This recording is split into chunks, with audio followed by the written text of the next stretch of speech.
Good morning to all. I want to thank you all for attending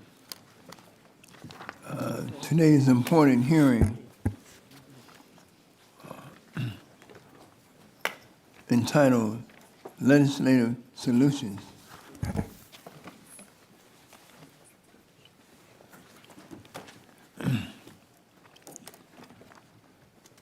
to make our nation's pipelines safer.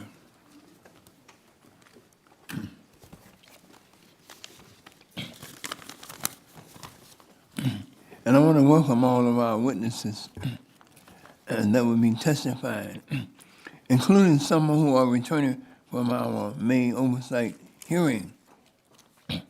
This morning we will be examining the Safer Pipelines Act of 2019, as well as H.R. 2139, the Lionel Rondon Pipeline Safety Act, introduced by our colleagues from Massachusetts, Mr. Trahan, Mr. Kennedy, and Mr. Mouton.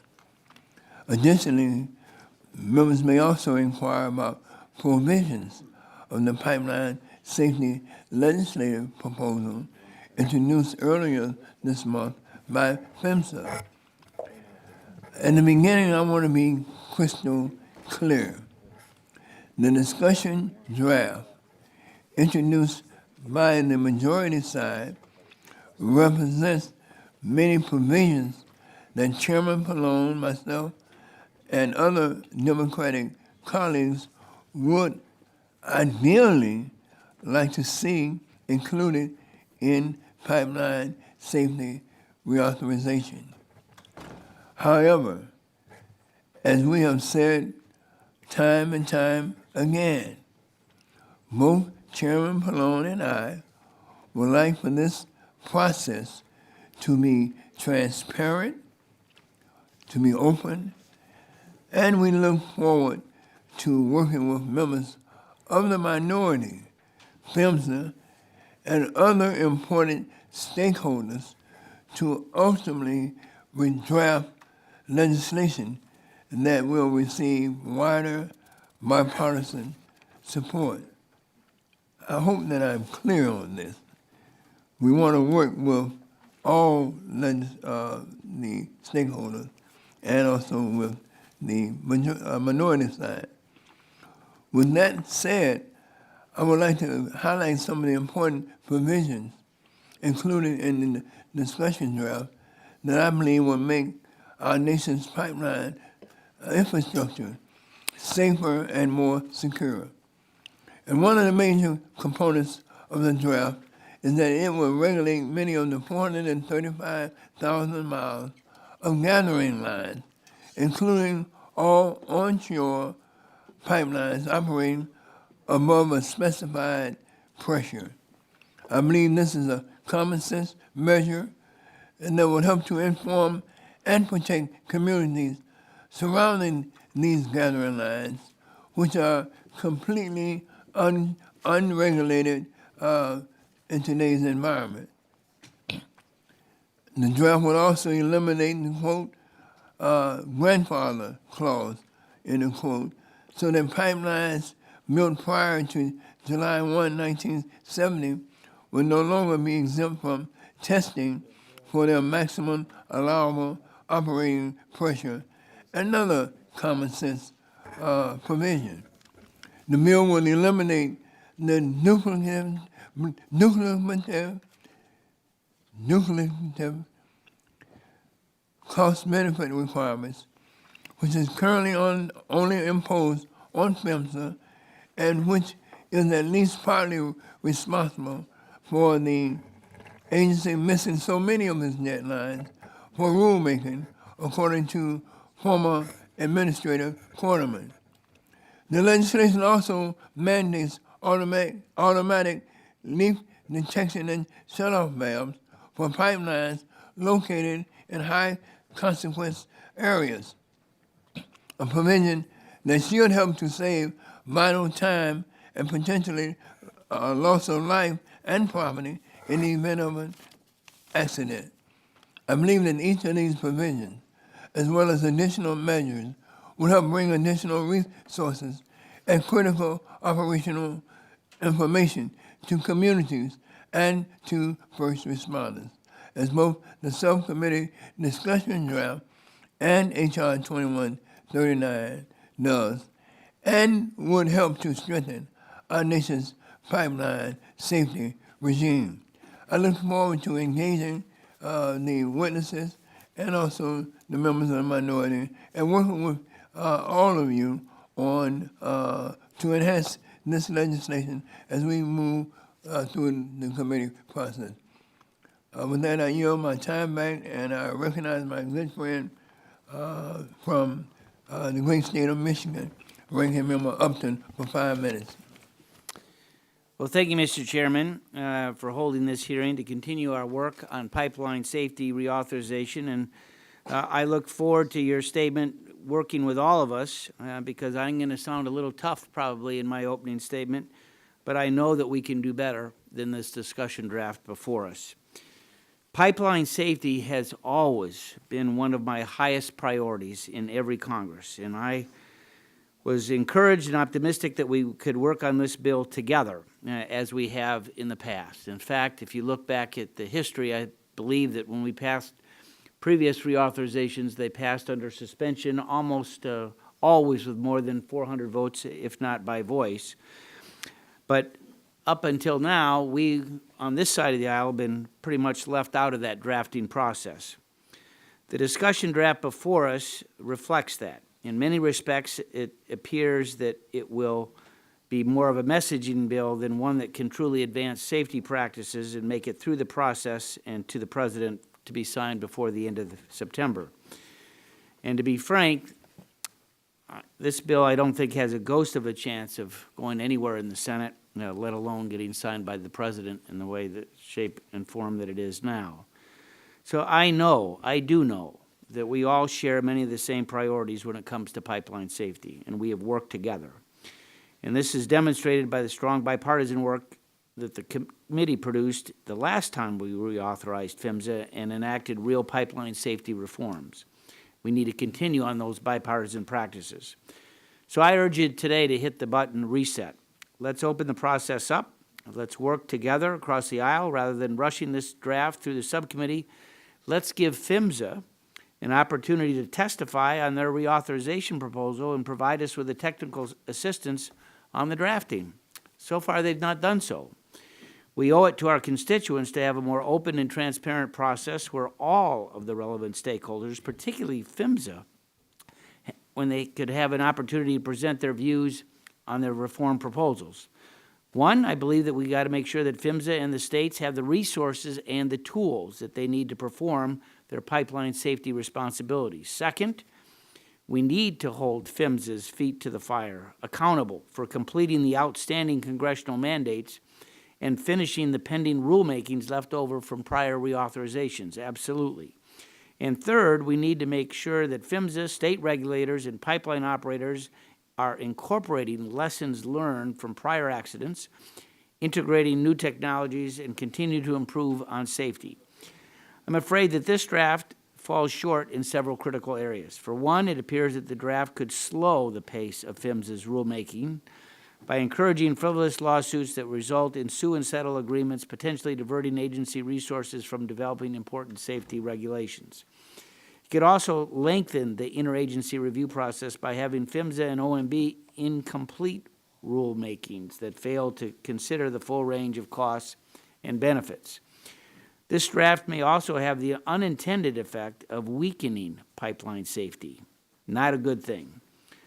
Particularly concerned that the draft would arbitrarily mandate certain technologies such as automatic valves on liquid pipelines, which could lead to accidental pipeline ruptures when that liquid backs up. This draft could also prohibit direct assessment of pipelines, which is a valuable method for evaluating and managing corrosion threats. The discussion draft may also divert PHMSA's limited resources by expanding its jurisdiction to include regulation of gathering lines, which are effectively managed at the state level today. Finally, I'm concerned that the draft does nothing to encourage innovation or the adoption of new pipeline safety technologies or safety processes. It also fails to incentivize pipeline operators to voluntarily exceed minimum safety requirements. I don't think that the draft goes far enough to prevent cyber attacks, something we've all been worried about, and discourage bad actors from damaging pipeline facilities. So as we move forward, I plan to keep an open mind, especially given our history with pipeline safety and our good, working, excellent relationship. But if we hit reset and take our time on this, rather than speeding ahead to subcommittee markup next week, I think we'll have a much better bill than what's before us today. And with that, I yield back. I thought you were my friend. My buddy. The chair now recognizes the chairman of the full committee, Mr. Pallone, for 5 minutes. Thank you, Mr. Chairman. Today's hearing focuses on 2 legislative proposals to improve pipeline safety in America. In May, the subcommittee held an oversight hearing to hear from stakeholders about what changes are needed as we consider reauthorization of the Pipeline Safety Act. Since we last reauthorized this critical federal program 3 years ago this week, several major pipeline incidents have occurred, underscoring the need for additional reforms to our federal pipeline safety programs. Last year, a failure in Massachusetts' Merrimack Valley killed 1 person, injured 21 others, and damaged more than 130 homes. We've made progress on federal pipeline safety over the last 20 years, since the Olympic gas line pipeline explosion in Bellingham, Washington, killed 3 young people. But preventable incidents still occur, and we must do everything in our power to ensure our national pipeline network is as safe as possible. The Safer Pipelines Act of 2019, a discussion draft the subcommittee will review today, makes several critical changes to the federal pipeline safety program. A major overarching problem with the federal pipeline safety program is that it takes the Pipeline and Hazardous Materials Safety Administration, PHMSA, too long to finalize congressional mandates. There are still outstanding rulemakings that were required in 2011 and 2016 reauthorizations that PHMSA has failed to finish, and this is unacceptable. At our oversight hearing in May, we heard that the biggest cause for delay is the prescriptive cost-benefit analysis required by the 1996 reauthorization.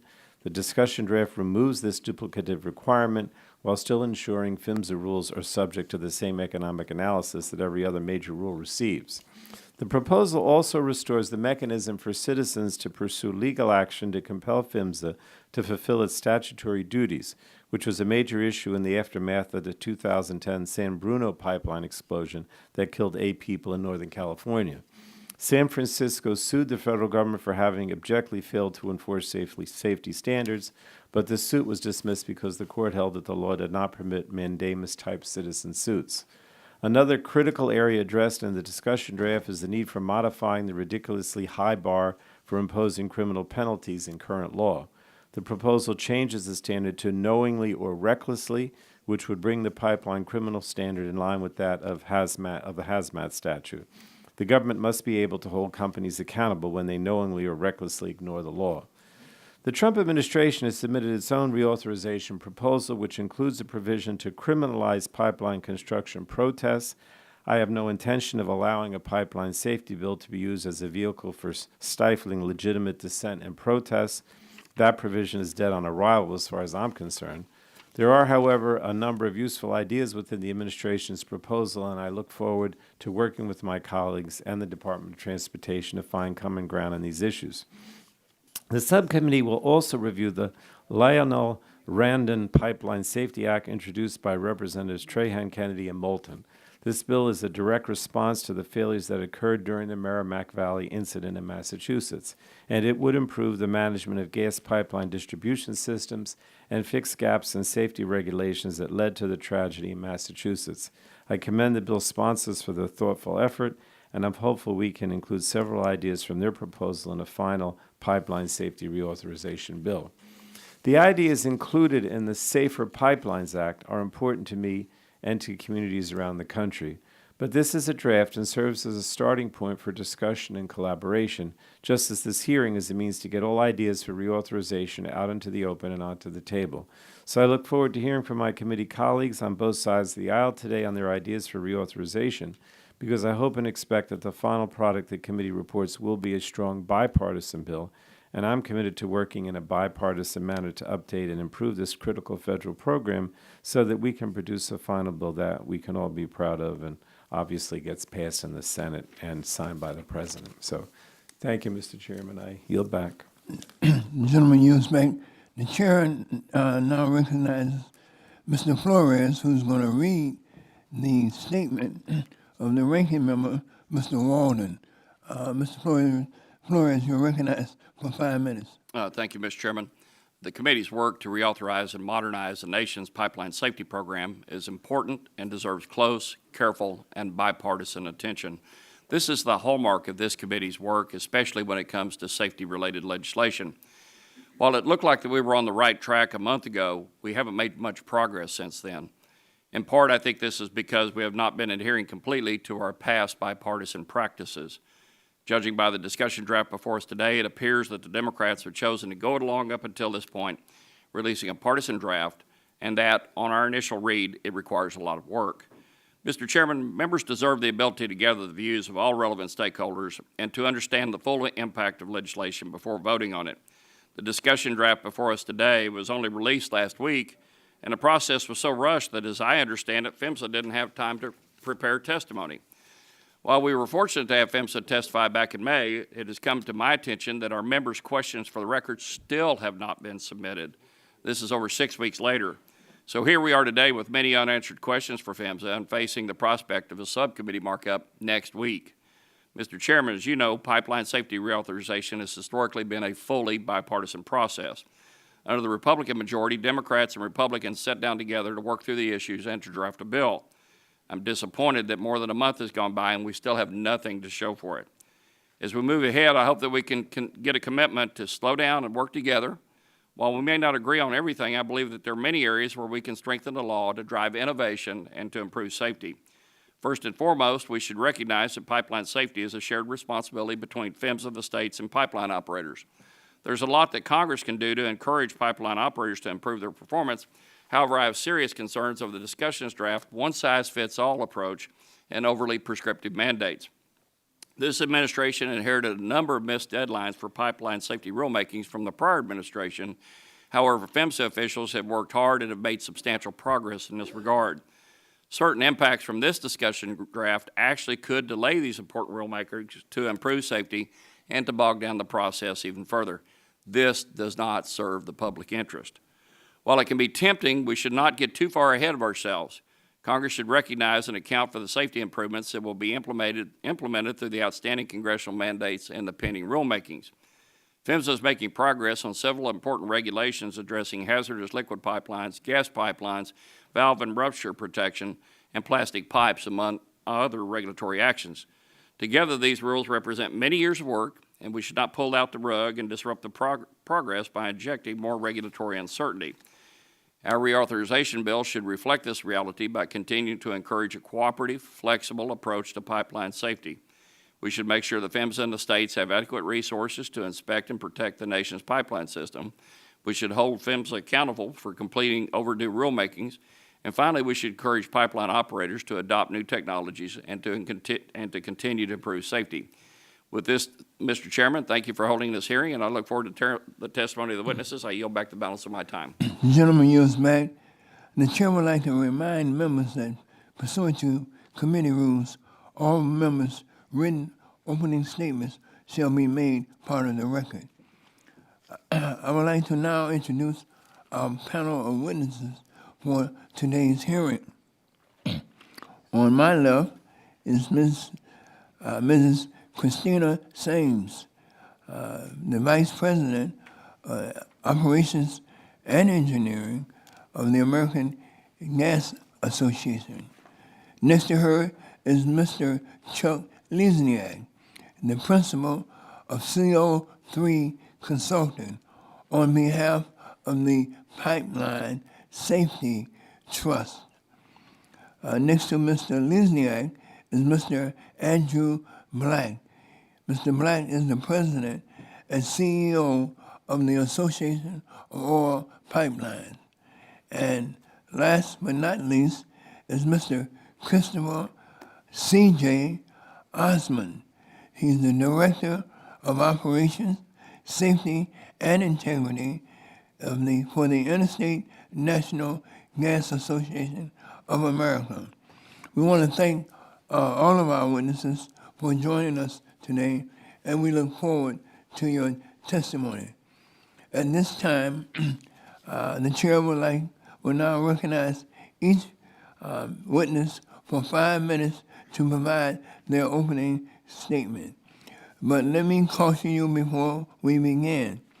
I want to explain this lighting system. There is a system here now.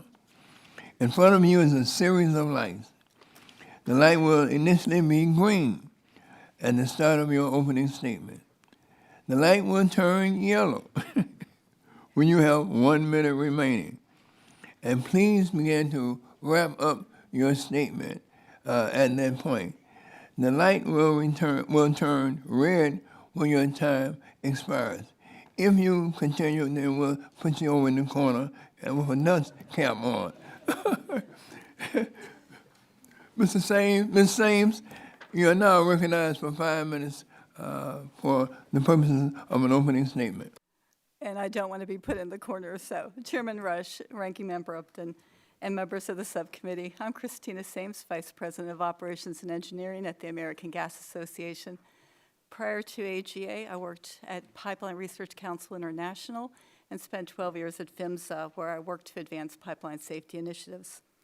AGA represents more than 200 local energy companies that deliver natural gas to 74 million customers. The gas utilities distribution pipelines are the final link in the delivery chain that brings natural gas from the wellhead to the burner tip. AGA member employees live in the communities that they serve, interact daily with the customers and state regulators who oversee pipeline safety locally. Safety is the very core of AGA and its members, and we go well beyond regulations to improve pipeline safety. We take pride in the overall safety performance, but recent incidents are a painful reminder we must continue to raise the bar on safety. Any incident is one incident too many. The industry is supportive of flexible, risk-based, and practical improvements to pipeline safety that reflect lessons learned from past pipeline incidents. There's little in the House Energy and Commerce bill that accomplishes that particular goal. For example, the proposed legislation removes the requirement that regulations be reasonable or cost-effective. The cost-benefit analysis was mandated to ensure that regulations do not put an undue burden on customers that bear the cost of mandates without a measurable improvement to the safe delivery of natural gas. That's logical and should continue as the criteria for developing regulations. There are other provisions in the Energy and Commerce Bill and Markey-Trayan Bill that do not appear to improve pipeline safety. For example, eliminating the use of direct assessment, a tool that not only determines the corrosion has occurred, but it is predictive and indicates where corrosion could occur. That should be allowed to be continued. Requiring operators to send integrity management plans, operation and maintenance manuals, pipeline characteristics, and many other documents to emergency responders. In my discussions over the years with first responders, their concerns have centered around getting way too much information that sits on the shelf. They want condensed, meaningful, and understandable information. Increasing civil penalties, expanding criminal liability to include recklessness, and adding a provision that encourages litigation against PHMSA will do little to improve pipeline safety. Core to a strong safety culture is encouraging self-disclosure within a company and with the regulators. A more productive alternative would be to encourage voluntary sharing of safety issues as proposed by the administration bill. AGA is supportive of actually many of the provisions in the administration's bill, including the Safety Incentives Program that encourages companies to exceed regulations, pipeline safety pilot programs for technology advances, and criminal penalties for those that damage, destroy, vandalize, or otherwise disrupt operation and create pipeline safety issues. During the pipeline safety reauthorization process, AGA asked the subcommittee to consider 4 high-level priorities. 1, preserve industry's engagement in pipeline safety rulemaking by upholding PHMSA's regulatory process. 2, provide support flexibility in regulations by recognizing that gas distribution systems differ and avoid one-size-fits-all prescriptive regulations. 3, don't obstruct pipeline safety replacement programs at the state level via new mandates that delay replacements or require replacements faster than work can be accomplished safely, reliably, and without compromising quality. And 4, focus on provisions that improve pipeline safety by avoiding extraneous legal, regulatory, and administrative provisions that really hamper the regulatory process. Our full statement covers a number of pipeline safety reauthorization topics. I would like to reiterate industry's commitment to safety. Public safety, worker safety, and pipeline safety are all core values that affect everything that we do and how we do it. We know that without safety, nothing else matters. Thank you for the opportunity to participate in this hearing, and I look forward to your questions. The chair now recognizes Mr. Lezniak for 5 minutes. Thank you. Good morning, Chairman Rush, Ranking Member Upton, and members of the committee. Thank you for inviting me to speak about pipeline safety today. Before we get into various pipeline safety issues, let me give you a brief overview of where we stand today regarding the safety of pipelines in this country. According to PHMSA data, over the past 5 years, there's been, on average, nearly 2 reportable pipeline incidents every day that cause the death or hospitalization of over 7 people every month. These incidents have caused nearly $2.4 billion in property damage and released over 18 million gallons of hazardous liquids into the environment. While progress has been made over the last 20 years and pipelines are a critical part of our nation's energy infrastructure, pipelines are near our homes, schools, shopping centers, lakes, rivers, and coastlines, and we simply must do better to protect our communities and the environment. We thank the committee for releasing a strong bill for discussion as part of this year's reauthorization process. And we also thank and recognize the members from Massachusetts for their efforts to introduce good legislation to address the tragedy that occurred in the Merrimack Valley last year. We support the vast majority of the provisions in these bills. We certainly support the parts of these bills that make it easier to pass needed regulations and to meaningfully enforce those regulations. This would include Section 4 of this committee's bill to correct the unnecessary duplication of cost-benefit requirements in the statute. Sections 8 and 9 making both the civil and criminal penalties more meaningful, and Section 7 that helps to align these statutes with many others, allowing citizens to petition the courts when PHMSA fails in its duty to carry out congressional mandates. It has long been understood that part of the pipeline safety problem in this country is that PHMSA and its state regulatory partners are often underfunded for the task at hand. We thank Congress for their previous support to expand the number of PHMSA inspectors, and we strongly support the level of appropriations in this committee's draft bill to support the needed increases to the reimbursement rates for state programs, allow PHMSA to better conduct data and risk analysis, their special program implementation, and for enforcement and regulatory efforts.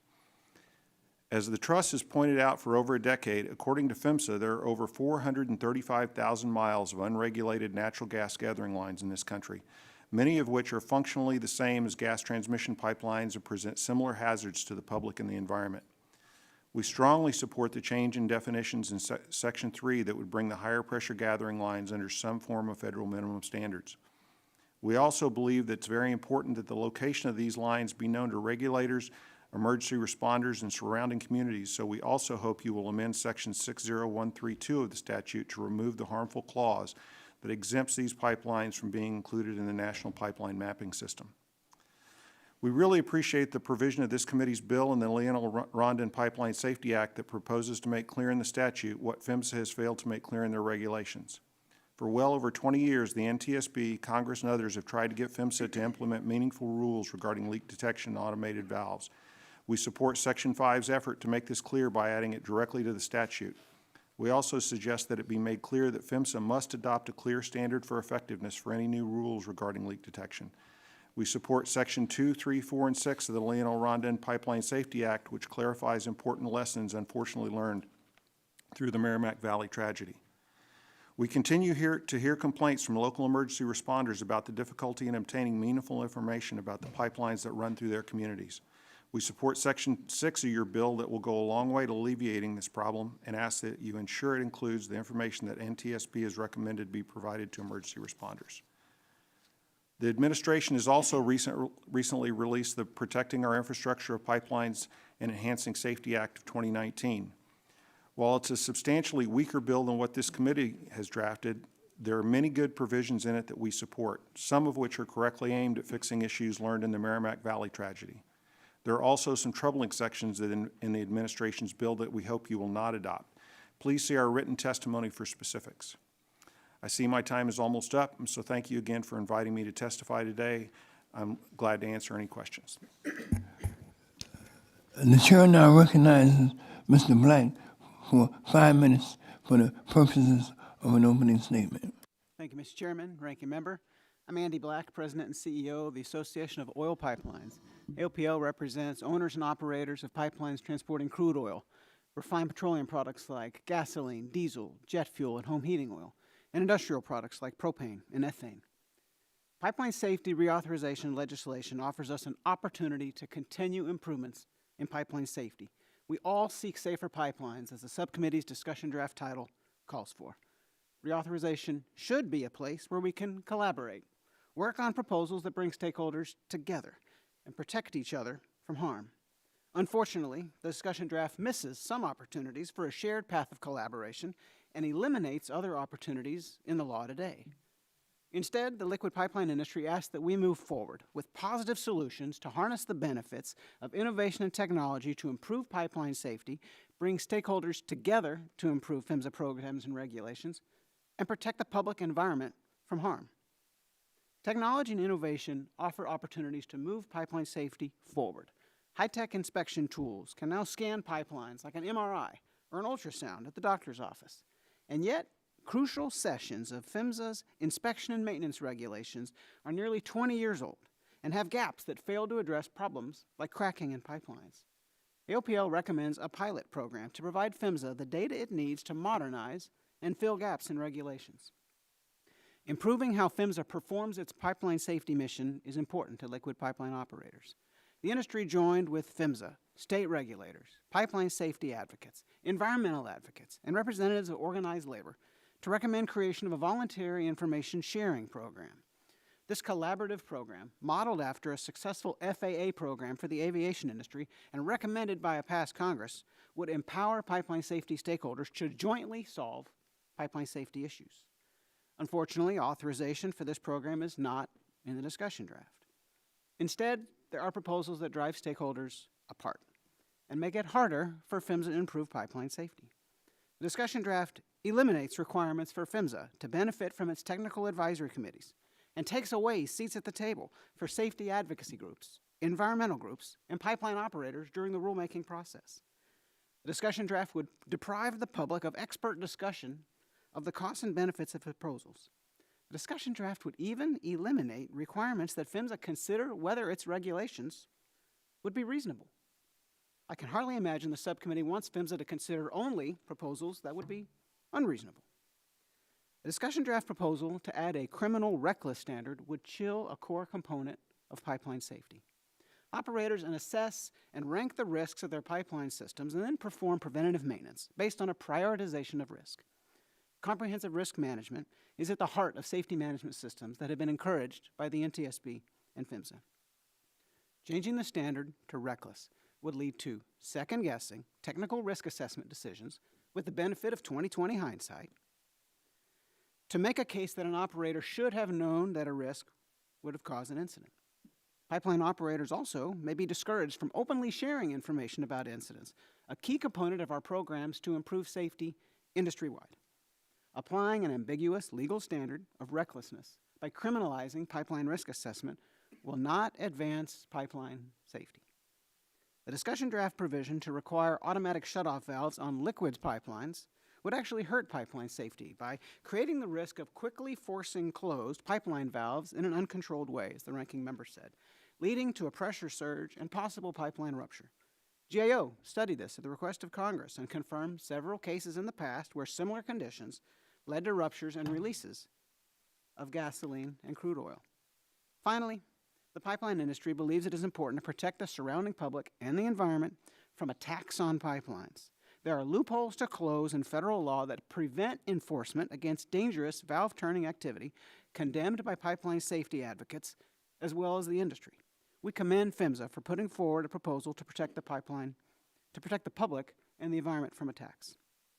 Yesterday, organized labor, through the International Union of Organized Engineers, the Laborers International Union of North America, North America's building trade unions, and the United Association of Plumbers and Pipe Fitters added their support for this effort, writing, "For the safety of American families, the environment, and the skilled trade workers dedicated to safely building and maintaining our infrastructure, Congress should prioritize closing those loopholes in federal law." We hope to work with this subcommittee on tailored legislation to address this safety priority. I hope we can come together around these proposals for greater stakeholder collaboration, greater use of new technologies and innovation, and greater ways to improve PHMSA programs and protect the public from harm. Thank you. The chair thanks the gentleman. The chair now recognizes Mr. Osmond for 5 minutes for the purposes of an opening statement. Chairman Rush, Ranking Member Walden, Ranking Member Upton, and members of the subcommittee. Good morning. My name is C.J. Osmond, and I'm the Director of Operations, Safety, and Integrity at the Interstate Natural Gas Association of America, INGA.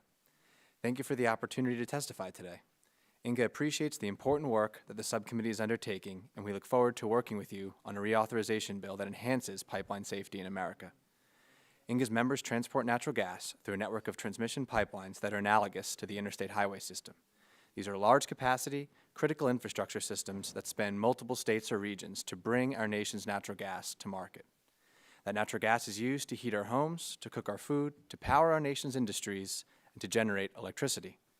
Our industry is relentlessly committed to its obligation to the communities we serve to operate safely, reliably, and responsibly. INGA asked the subcommittee to consider 4 key points in its deliberations to reauthorize the Pipeline Safety Act. First, INGA strongly supports updating the Act to reflect modern pipeline safety technologies and engineering practices. Many PHMSA regulations are outdated, which can create a barrier to implementing 21st century programs. Therefore, INGA supports PHMSA's legislative proposals to implement a new technology pilot program and to require timely incorporation of consensus technical standards by reference. Additionally, Congress should direct PHMSA to complete its ongoing rulemaking to update the 50-year-old class location change regulations. Second, Congress should embrace the recommendations of PHMSA's advisory committees when updating the Pipeline Safety Act. The Gas Pipeline Advisory Committee provides technical and policy input on PHMSA's natural gas rulemakings. The advisory committee is comprised of equal representation from members of the public, federal and state agencies, and natural gas operators. INGA is concerned that the subcommittee's proposed changes to the maximum allowable operating pressure and direct assessment requirements contradict PHMSA's pending gas transmission safety rules and would overrule years of advisory committee discussions. For example, while spike testing is an important tool, it is an aggressive technique that is not relevant to confirming maximum allowable operating pressure. If enacted, the broad application of spike testing proposed in the subcommittee's discussion draft would risk damaging our nation's natural gas infrastructure and not make it safer. Additionally, professional engineer licenses are not necessary for all pipeline engineers. Different tasks require different knowledge, training, and skills. Instead of a restrictive licensure requirement, INGA supports the comprehensive management of change requirement in PHMSA's pending gas transmission rules. This approach will more effectively ensure a competent technical review. Furthermore, instead of issuing a self-executing mandate directing operators to make more information available to the public and to first responders, Congress should leverage the expertise of PHMSA and the diversity of the agency's advisory committees to evaluate this issue. Third, INGA urges the subcommittee to retain important aspects of the PHMSA rulemaking process. Congress should retain the cost-benefit analysis requirement in the Pipeline Safety Act. This requirement ensures that PHMSA evaluates available alternatives to identify the best option when developing new regulations, and it requires a transparent, public review of PHMSA's analysis. No PHMSA regulation has ever been overturned on the basis of the cost-benefit analysis requirement, demonstrating that the Act currently provides a clear, legally defensible standard. Additionally, adding a mandamus provision to allow citizens to sue PHMSA would not enhance pipeline safety. PHMSA is best positioned to make decisions regarding how to regulate pipelines, and Congress has sufficient oversight tools to require the agency to meet its statutory obligations. Inga shares the subcommittee's frustration over PHMSA's delays in completing new rulemakings. But rather than bypassing the rulemaking process through self-executing mandates or mandamus, Congress should strengthen PHMSA's rulemaking capabilities. Therefore, we strongly support solutions such as the subcommittee's direct hire proposal. Fourth, several of the proposals would make unnecessary or harmful changes to the enforcement provisions in the Pipeline Safety Act. This would encourage litigation and non-disclosure at the expense of collaboration and safety culture. There is no need to modify the existing criminal provision for operator violations. Federal prosecutors have successfully brought criminal cases against pipeline operators where appropriate, and there is no evidence that the current statutory language has created a bar to criminal prosecution. Furthermore, PHMSA's civil penalty authority is not lacking. The current limits exceed those in many other health, safety, and environmental protection statutes. In addition to fines, PHMSA issues corrective action orders, which can produce immediate safety benefits. Thank you again for the opportunity to testify. Inga stands ready to support a timely reauthorization bill that enhances the safety of our nation's pipeline infrastructure. The chair thank all the witnesses for their statements, opening statements. We've now concluded opening statements, and we will now move toward member questioning. Members will have 5 minutes to ask questions of our witnesses. And I will start this process by recognizing myself for 5 minutes. Mr. Lizak, in your testimony, you know that currently Section 60132 exempts gathering lines from the National Pipeline Mapping System, meaning that there's no way to know exactly where these lines are actually located. Can you discuss with us the main differences between transmission lines, which are regulated, and gathering lines, which are not? Do gathering lines pose a similar public safety risk as transmission lines? And if so, does the language in the discussion draft help address this issue, or is there additional language needed to both regulate these lines and make them a part of the mapping system? Thank you for that question. I spent a good part of my career with the City of Austin as an emergency responder. And these gathering lines, many of them are indistinguishable from gas transmission pipelines. And they ought to be, at least the location and basic information about these lines ought to be available to local governments, local emergency responders, and the general public. To me, it makes no sense that I can go online using the National Pipeline Mapping System and find out where gas transmission lines are in my community. And emergency responders can do the exact same thing so that they can be prepared to respond to those kind of incidents on those pipelines. But a gathering line with the exact same type of characteristics, that information is not available to local emergency responders. And so the answer is yes. I think that that's a critical piece of the proposed bill and is critical to keeping our communities safe.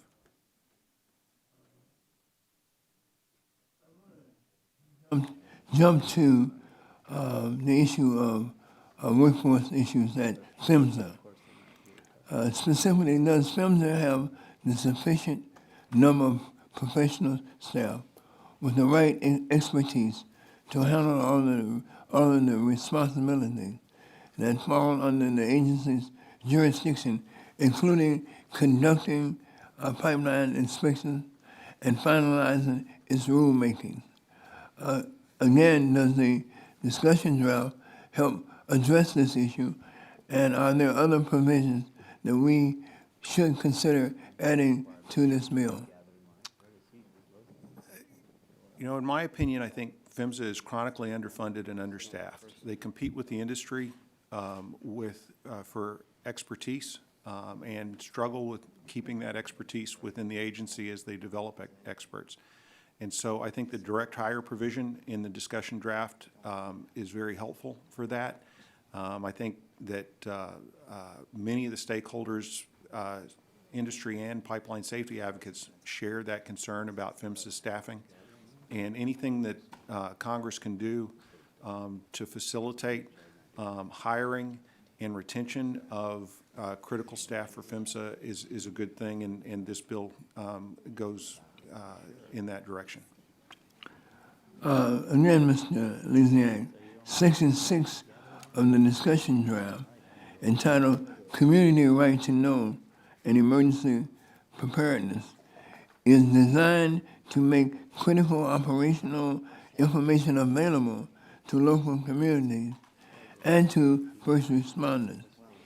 Additionally, Mr. Lisiak, Section 6 of H.R. 2139 requires the production and maintenance of complete, up-to-date records of distribution systems and the requirement that these records be available to the relevant regulators. While these provisions would strengthen the engagement of pipeline operators with local emergency planning committees and local first responders, while also providing the public with frequently requested information, why are these so critical to both safety reasons and building the public trust? And again, as based on my career as a first responder, you know, I was surprised when I got involved in pipeline issues how difficult it was to get really critical technical information about pipelines in our community.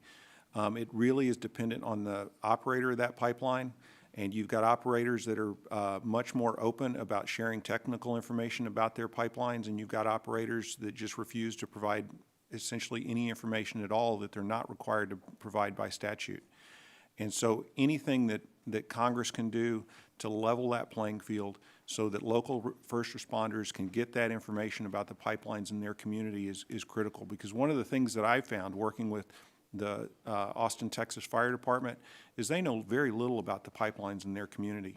The pipeline operators historically in our community provide just the very basic awareness information, and if an incident were to happen in our community, I think that our first responders would be woefully unprepared, and that information ought to be provided to them on a routine basis.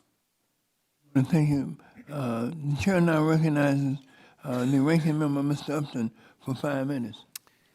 Thank you, Mr. Chairman, and I do have a lot of questions, and I'm going to try to keep my questions brief, and hopefully your answers will be brief so I can go through them, but I am going to formally draft these up as a letter to each of you for you to formally respond, and if you can do that as quickly as you can, knowing that we're on somewhat of a timetable here, that would be good. Mr. Osmond, you made a good point in your testimony about the draft legislation's removal of the cost-benefit analysis and inclusion of mandamus civil suits, speeding up the pace of PHMSA's rulemaking. I appreciate that. In your opinion, does the draft legislation encourage collaboration among pipeline safety stakeholders and advisory committees during consideration of any new regulations? No, not as much as it could. And Ms. Sames, does the draft legislation preserve effective state pipeline replacement and upgrade programs? I say that because we replaced a pipeline a number of years ago in Michigan, which was a good thing, and the old pipeline was left in place. But how does this draft legislation impact something like that? It doesn't address it. Mr. Black, does the draft legislation authorize PHMSA to allow operators to incorporate new safety technologies or best practices that may not be addressed in the regulations? No. And does the draft legislation address the safety of inactive pipelines at all, or not? Does the draft legislation incentivize the timely updating of regs to incorporate the latest industry standards? No, and wish it would. And can you provide us maybe with some constructive language? And does the draft legislation discourage folks from attacking pipeline facilities, something I think a lot of us are concerned about? No, and we wish it would. And what does the draft do on cybersecurity? It doesn't have any provisions on cybersecurity. Does the draft legislation preserve and support the years of ongoing work to update both gas and liquid pipeline regulations? Not directly, no. Mr. Osmond, you have a comment on that too? Now it contradicts it and undoes it. So what does it do to encourage pipeline operators to share information about the lessons learned? I mean, that's one of the things that prompted us years ago to look at pipeline accidents. What happened? I've had some pipelines break not too far from my district, but in some also, we had a gas pipeline that broke in my district, and, you know, careful effort was made to test forensically, in fact, what exactly happened so that improvements could be made so that we wouldn't have an issue later on in any community. This particular incident in my home county was thank goodness, it was in a potato farm, so there was nobody around, but they were able to get the evidence from that break and be able to make some recommendations. But to me, that's something that ought to be shared from experiences that were made or from happenings that occurred. If the subcommittee were to authorize a voluntary information sharing program, it would encourage discussion of incident lessons. And if the subcommittee moves forward with a criminal reckless standard, it discourages that open sharing across companies. Yeah. Does the draft legislation incentivize operators to adopt best practices or exceed minimum federal safety standards? No, and we would encourage the administration provision that calls for timely incorporation for reference. Have any of you looked at, I believe PHMSA actually had a proposal that we've not looked at formally, that we've not had a Yes, hearing on. we They're support not the here to proposal testify administration today. bill calling for regular, timely incorporation into regulations of best practice. So one of my questions will be that I provide in writing is, could you, each of you in organizations, take a look at that PHMSA proposal and make recommendations as this is a good thing, this is a bad thing, this is how you might alter that? Is that okay? Yes. Mr. Lesniak, is that okay? Yes, we'd be happy to do so. Great. Well, I look forward to working with all of you. This is a really important issue. We have millions of miles of pipelines, and we can always do better. And we need to learn from those mistakes and work together in a way to ensure that the operators and our communities, in fact, are safe. And with that, Mr. Chairman, I yield back. Look forward to working with you as this issue moves forward. Thank you. The chair now recognizes Mr. Doyle for 5 minutes. Thank you, Mr. Chairman, and welcome to our panelists today. I appreciate the opportunity to consider legislation related to pipeline safety.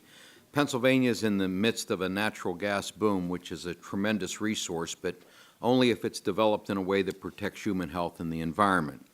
In Pennsylvania, fracking is often very close to or within communities, and pipelines run through neighborhoods and high-density areas, so I take this issue very seriously, and I look forward to examining the ways to strengthen current regulations and protections. The natural gas industry has grown rapidly in Pennsylvania in recent years, while PHMSA funding for states have not kept pace.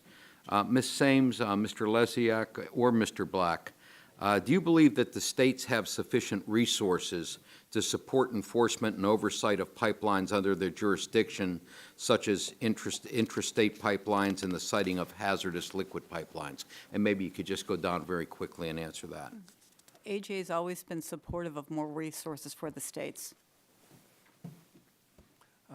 Yes, Pipeline Safety Trust agrees that the states are underfunded. States should have the resources they need. So, Mr. Lesniak, you mentioned in your testimony the importance of additional funding for states to close the gap between the amount that PHMSA is allowed to fund state pipeline safety programs and the amount that they actually do. Can you elaborate on that?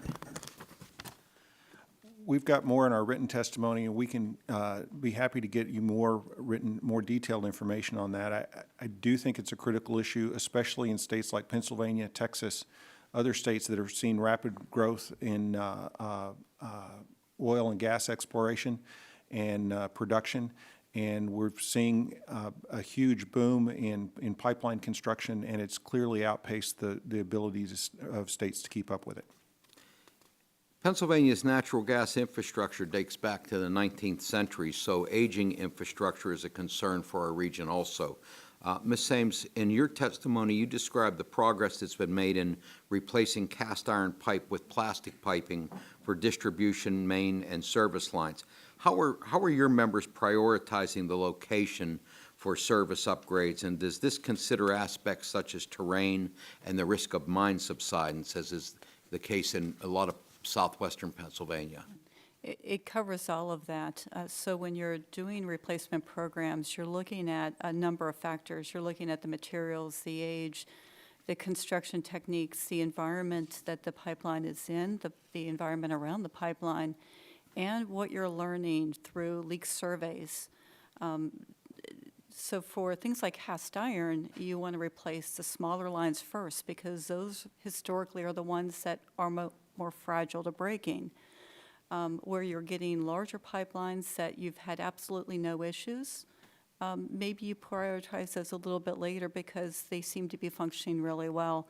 But ground movement is something that will cause an additional risk on cast iron.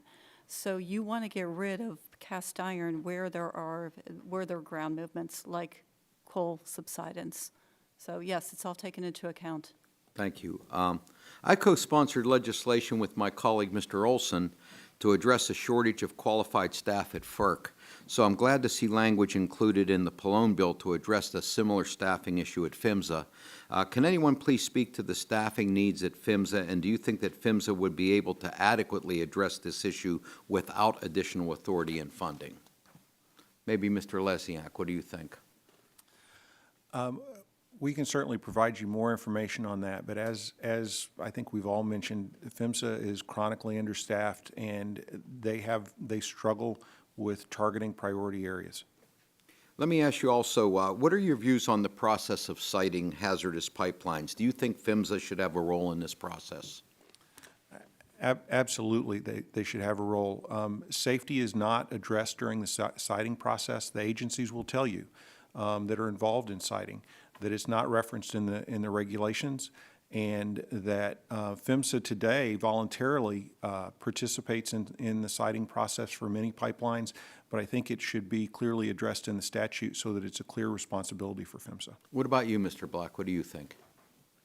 PHMSA has a comprehensive series of construction codes that affect pipeline construction, excuse me. They're there watching pipeline construction. Any pipeline that is going to go into service must pass a hydrostatic pressure test before it begins operation, and PHMSA always has the authority to shut a pipeline down if it believes it's safe. We believe there's no gap here. PHMSA has a clear role in safe operation of pipelines, including construction. I see my time's up, Mr. Chairman. Thank you. I yield back. Mr. Walden, the ranking member is recognized for 5 minutes. Good morning, Mr. Chairman. Morning. Thanks for having this hearing. Thanks to our witnesses for your testimony, which informs our work. I have to confess I'm a little disappointed we're moving ahead with a legislative hearing when we don't have PHMSA here today. I think we will benefit from their response to our QFRs from the prior hearing and when they can actually be here. And so I hope we're not going to rush into a markup without thoroughly vetting and making significant improvements to this draft. And I think you all have weighed in areas you think it can be improved upon. And so we want to get this right. We believe in pipeline safety. And it needs to be a bipartisan effort, as it always has been. So I want to focus on a couple of things the draft legislation deals with. And so to each of you, I've got a couple of questions. What are we doing to encourage pipeline operators to continue innovating and incorporating the most cutting-edge technologies and best practices? Are our regulations keeping pace? Pretty broad question, but Mr. Black?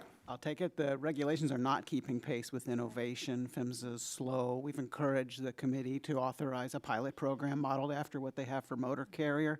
The administration supported this. This would let them road test new technologies and approaches and update their regulations more frequently. Do each of you agree with that statement? I definitely agree. The process now, when new technology comes out, there's typically a pretty long delay where it has to be pilot tested. States need to weigh in. It all hampers technology advancements quickly. So anything that can be done to advance that, the administration bill does have information on a pilot on new technology. I know I'm supportive of it. We want to get technology out faster. All right. Mr. Lesniak?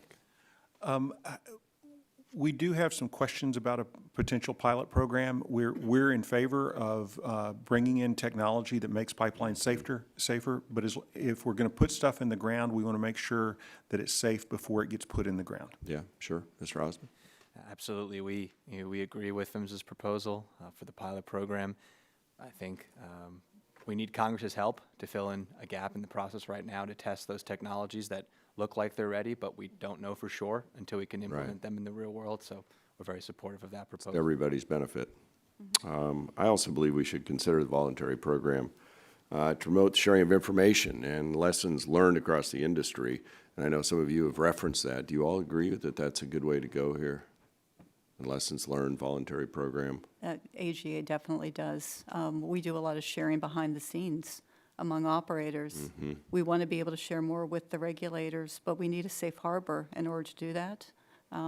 We see most of it in some of the provisions. It's still lacking in a few areas. Okay. Mr. Lesniak? We do think that the VIS program has potential. We want to make sure that it's not a substitute for withholding specific information about specific pipelines and incidents. Got it. Mr. Months Black? have been spent on this, with a group convened by PHMSA of a broad collection of stakeholders. They've come up with a report from that committee on a proposal for Congress in a way to get operators to participate in that. We urge the committee to adopt that. All right. Mr. Osmond? I'll just disagree with one point that Mr. Black made. That committee has worked for years to not develop months. recommendations for how to do this the right way. So Yeah. So you think we ought to get on with it? Is that what you're saying? yes, but we need the work from Congress. We need the protections in the statute to make that happen. Got it. All right. Let me ask you about cybersecurity. There are obviously threats to the pipeline system, as there are to the electric grid, as there are to, you name it. There are hackers out there. What tools do you need from us when it comes to cybersecurity that are lacking in this bill that you can talk about here? You want to go first? We take cybersecurity very seriously. I think Congress has acted on this in the FAA reauthorization last year to elevate the role of cyber within TSA, bring more resources there. We encourage Congress to appropriate more funds for TSA to do its work on cyber. Attention on this issue from government agencies and Congress can only help. I don't know about the ranking member, Mr. Upton, but TSA has been less than cooperative with this committee as we delve into these issues. And, I'm not overly impressed. So I don't know if they're going to get more money at Mr. Upton. I don't know if you want to weigh in here. They're going to be checking you at that pre-check I point, know, too. I know. I've been It's randomly search. selected like the last 5 weeks in a row. Yep, that's right. That's right. Just have a smile on your face. That's right. My time's expired on that note. And, thank you all for what you're doing. We want to get this right. Thank you, Mr. Chairman, for the hearing. The chair now recognizes Mr. McNerney for 5 minutes. From the great state of California, you forgot. From the great state of Southern California? Northern Cal. Northern Oh, my California. gosh. Thank you, Mr. Chairman. Mr. Lesniak, you referenced the 2010 San Bruno explosion that killed 8 people. It took over an hour for crews to shut off the gas line after that explosion. You pointed out that 19 years ago, Congress first started debating automatic spill detection and shut-off valves, both which would have assisted in that process. Can you speak to the importance of leak and rupture detection and the automatic or remote control shut-off valves? Yes, thank you for that question. I think it's critical. Most new pipelines have both automatic and remote controlled valves in them. We ought to be retrofitting all pipelines with those. There may be very specific, unique instances where it's not appropriate, but I think that those are very rare, and that I think this ought to be a standard of practice. It's commonly used in the industry. It ought to be included in the statute. Well, the ranking member mentioned his concern about automatic shut-off valves, and so did one of the witnesses in liquid pipelines. Is that an issue? If a valve is improperly closed, it can cause problems, can cause a release on a pipeline, absolutely. But automatic valves are used routinely in the industry, so they've apparently addressed that problem. Thank you. Mr. Osman, a major component of the bills that we discussed was technology. What additional technologies do you view as being essential to modernizing pipeline safety? Thank you for the question. We have a tremendous amount of opportunities today that we didn't have even 5, 10, 15 years ago to enhance the safety of our pipeline system with today's technologies. In particular, the one you'll hear us talking about the most is new internal inspection devices and new methods of analyzing the data that those devices produce. These are tools that are based on the same technology as an ultrasound machine or an MRI at the doctor's office, and they can detect problems inside the pipeline years before that problem actually results in a pipeline. That's amazing. It is amazing. What are the barriers to adopting that? Well, first PHMSA needs to complete the pending rulemaking that they've been working on, and which everyone at this table is supportive of. But going forward beyond that, as we've talked about, we need opportunities to pilot these technologies moving forward, so it does not take so many years to update the regulation. And one of the barriers to updating those regulations is not having that field-tested data, and that pilot program that PHMSA proposed would help us go a long way. Well, we heard a lot about complaining about how PHMSA is so slow in their rulemaking. What besides additional resources would help in that process, briefly for all the panelists? Starting with Ms. Sames. I'd love to see a process that is done within DOT to move things faster.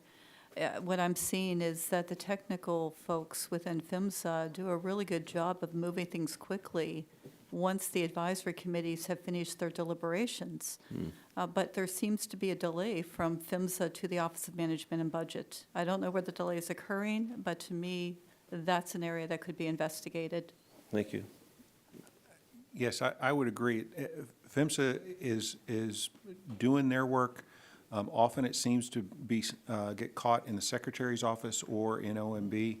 And as we mentioned earlier, we think this duplicative cost-benefit analysis that's required in the current statute also slows things down. Thank you. Mr. Black? Make a legislative analogy. Rifle shot bills are often easier to move than Christmas tree bills or omnibus. We believe that PHMSA made strategic mistakes on gas and liquid regulations in the last Congress to lump a bunch of many complex, diverse issues into large mega rules that just overwhelm the development process and the review process.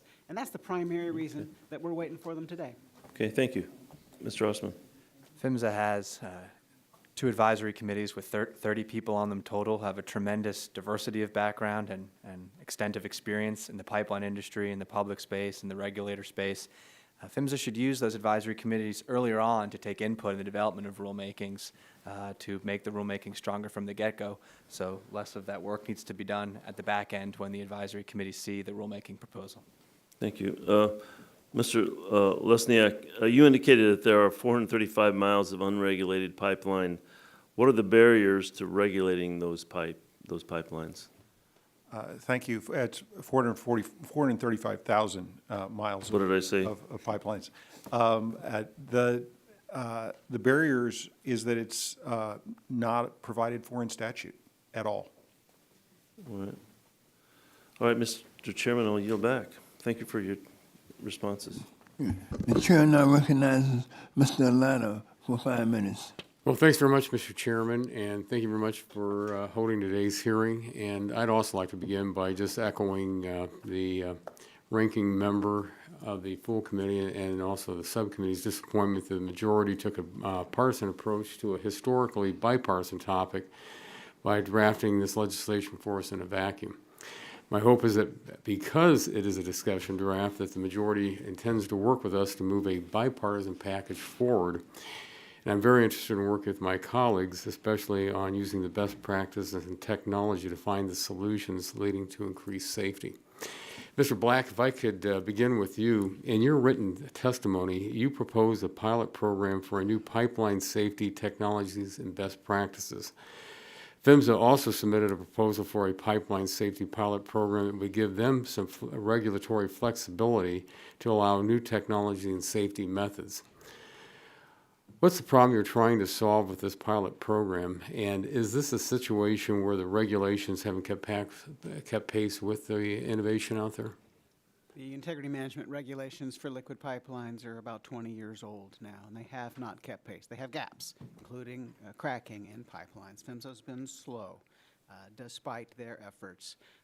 The pilot program that Motor Carrier has, that the administration has now proposed, would let PHMSA test on operators of their choosing methods, approaches, technologies that they believe would have an equivalent level of safety and gather data. We believe that data, when they gather them on the operators they choose, would help inform their regulations and speed up their rulemaking process so then they could apply those lessons to all in industry. We're supportive of the proposal. We think there should be a few more provisions requiring reporting to Congress about the lessons from pilot programs and a trigger that requires them to then take those lessons that are positive and incorporate them in regulations. Let me follow up, because you said that you're looking at something that's 20 years old, and two things. One, why is it taking PHMSA this long to catch up with something that's over 20 years? And at the same time, would you describe some of the cutting-edge technologies and best practices that your member companies would like to implement? Well, the technology is growing leaps and bounds in terms of pipeline inspection, not just the tools that can run through a pipeline, but then also the analytics that can happen once the inline inspection device we call a smart pig comes out of the pipe. So we're learning more. The regulations are old. There's a floor. Pipeline operators are going well above them because of new best practices that we incorporate, that we suggest PHMSA often incorporate into regulation. They can update these. I spoke a moment ago about my personal thought and our organization's thought about the delay by PHMSA is taking too many issues and putting them in large rulemaking processes that are just slowing down. It shouldn't be 20 years. Hopefully it won't be 20 years again. Well, let me ask, does the draft legislation that's before us include anything like this to encourage the operators to adopt these new technologies on a voluntary basis? In the administration draft, yes. In the discussion draft from the subcommittee, no. Okay, thank you very much. To Ms. Sames and Mr. Osmond and Mr. Black, if I could kind of ask some quick questions here. As you know, the states oversee more than 80% of the nation's pipeline infrastructure, especially the gas distribution pipelines that connect our homes and businesses to the main transmission system. Could you talk a little bit about the state programs and the relationship your member companies have with the states and the local pipeline safety regulators? Ms. Sames? Yes. So if you, at the state level, especially if you're a larger operator, you're probably having multiple state inspectors in your office every day. They're in the field, they're with the operator, they're looking at various things, which is why the state program is so important and why EG has always been supportive of additional funding for the states. They're the ones regulating, and if they need the proper training, the proper resources to do that. Unlike the PHMSA regulations, the PHMSA regulators, the auditors, I think the interstates and the liquid industry see them a little less often than they do this, than we see the state operators at the state level. PHMSA has responsibility to provide oversights of the states, the state inspectors. They're relying on the state regulators to go out and do their job, which also gets back to why PHMSA needs additional resources. Okay. And I know, Mr. Chairman, my time's expiring, but I will submit my questions in writing to the witnesses. Thank you very much. Are you back? The chair now recognizes the chairman of the full committee, Mr. Pallone, for 5 minutes. Thank you, Chairman Rush. In his testimony, Mr. Black of the oil pipeline industry states that, and I quote, applying an ambiguous legal standard of recklessness will not advance pipeline safety. And Mr. Black would also have you believe, in my opinion, that requiring a prosecutor to prove that someone is both knowing and willful is standard legal fare, whereas in reality, most statutes require proof that someone is either knowing or willful, so rather than and, or. So I wanted to ask Mr. Lesniak, is reckless an ambiguous legal standard, or is there a precedent in statute for holding someone accountable for reckless behavior? Thank you. It's far from ambiguous or unusual. It's commonly used in other federal statute, and in fact, in most states, it's included in the motor vehicle code and other criminal statutes. It's a common term in law. And then doesn't the current hazardous materials safety statute contain criminal penalties for someone who willfully or recklessly violates the requirement of the federal hazardous material transportation law? Yes, in fact, it does. So I think this is neither novel nor ambiguous, and in my view, it would certainly improve accountability and safety. Mr. Lesniak, let me ask you another question. What do you think has been the holdup on the mandates from the 2011 and 2016 acts? Do you think that this is due to the duplicative and prescriptive cost-benefit required in current law? Yes, it does. I think it is a big part of it. It's not the only reason, but it is one of the key reasons, and we need to get that addressed. I mean, I think the statutory cost-benefit analysis clearly ties the Secretary's hands. So my question is, would eliminating it help prevent the extreme delays we've seen from occurring again? Yes, we think it would. All right, thank you. Let me go to Mr. Lesniak again about this mandamus issue. In the aftermath of the San Bruno incident, the city of San Francisco was blocked in court from forcing PHMSA to uphold its statutory responsibilities, and this happened because the court held that the law did not allow for mandamus-type citizen suits to be brought against the federal government. So, Mr. Lesniak, do we need the ability for citizens, states, and local governments to be able to compel PHMSA to do its job? I think there's no question. You know, if you think the delays that we're seeing, that Congress gets frustrated with these delays with implementing the regulations, how do you think a community like San Francisco, San Bruno, Edison, Bellingham feel when they have incidents or they have pipelines in their communities that they have concerns about and they can't get PHMSA to act? Congress can hold these agencies accountable, but it may take years, if at all. And the public needs to have the ability to go to court to get these agencies to implement these regulations. That Congress is representative of the people. The people ought to have the ability to enforce the laws Congress passes. Well, thank you. I wanted to ask you, you know, the industry, from their testimony, the Interstate Natural Gas Association seems, in my opinion, I mean, I'm putting words in their mouth, but from what I can see from their testimony, it's perfectly fine. They're perfectly fine with the status quo of rulemakings that take a decade or more. They seem to suggest we don't need to use modern technology like automatic or remote valves or smart pigs, and that we shouldn't review the integrity of pipelines that are half a century older or older. According to their testimony, a rulemaking process that never ends seems to be fine, and anything Congress might do to ensure faster results or improve pipeline safety and hold operators more accountable, and I quote, would overrule years of work in developing new pipeline safety regulations for gas transmission pipelines. But of course, what good, I mean, in my opinion, what good does it do the public to have a rulemaking process that goes on and never produces a rule? I mean, that's my problem.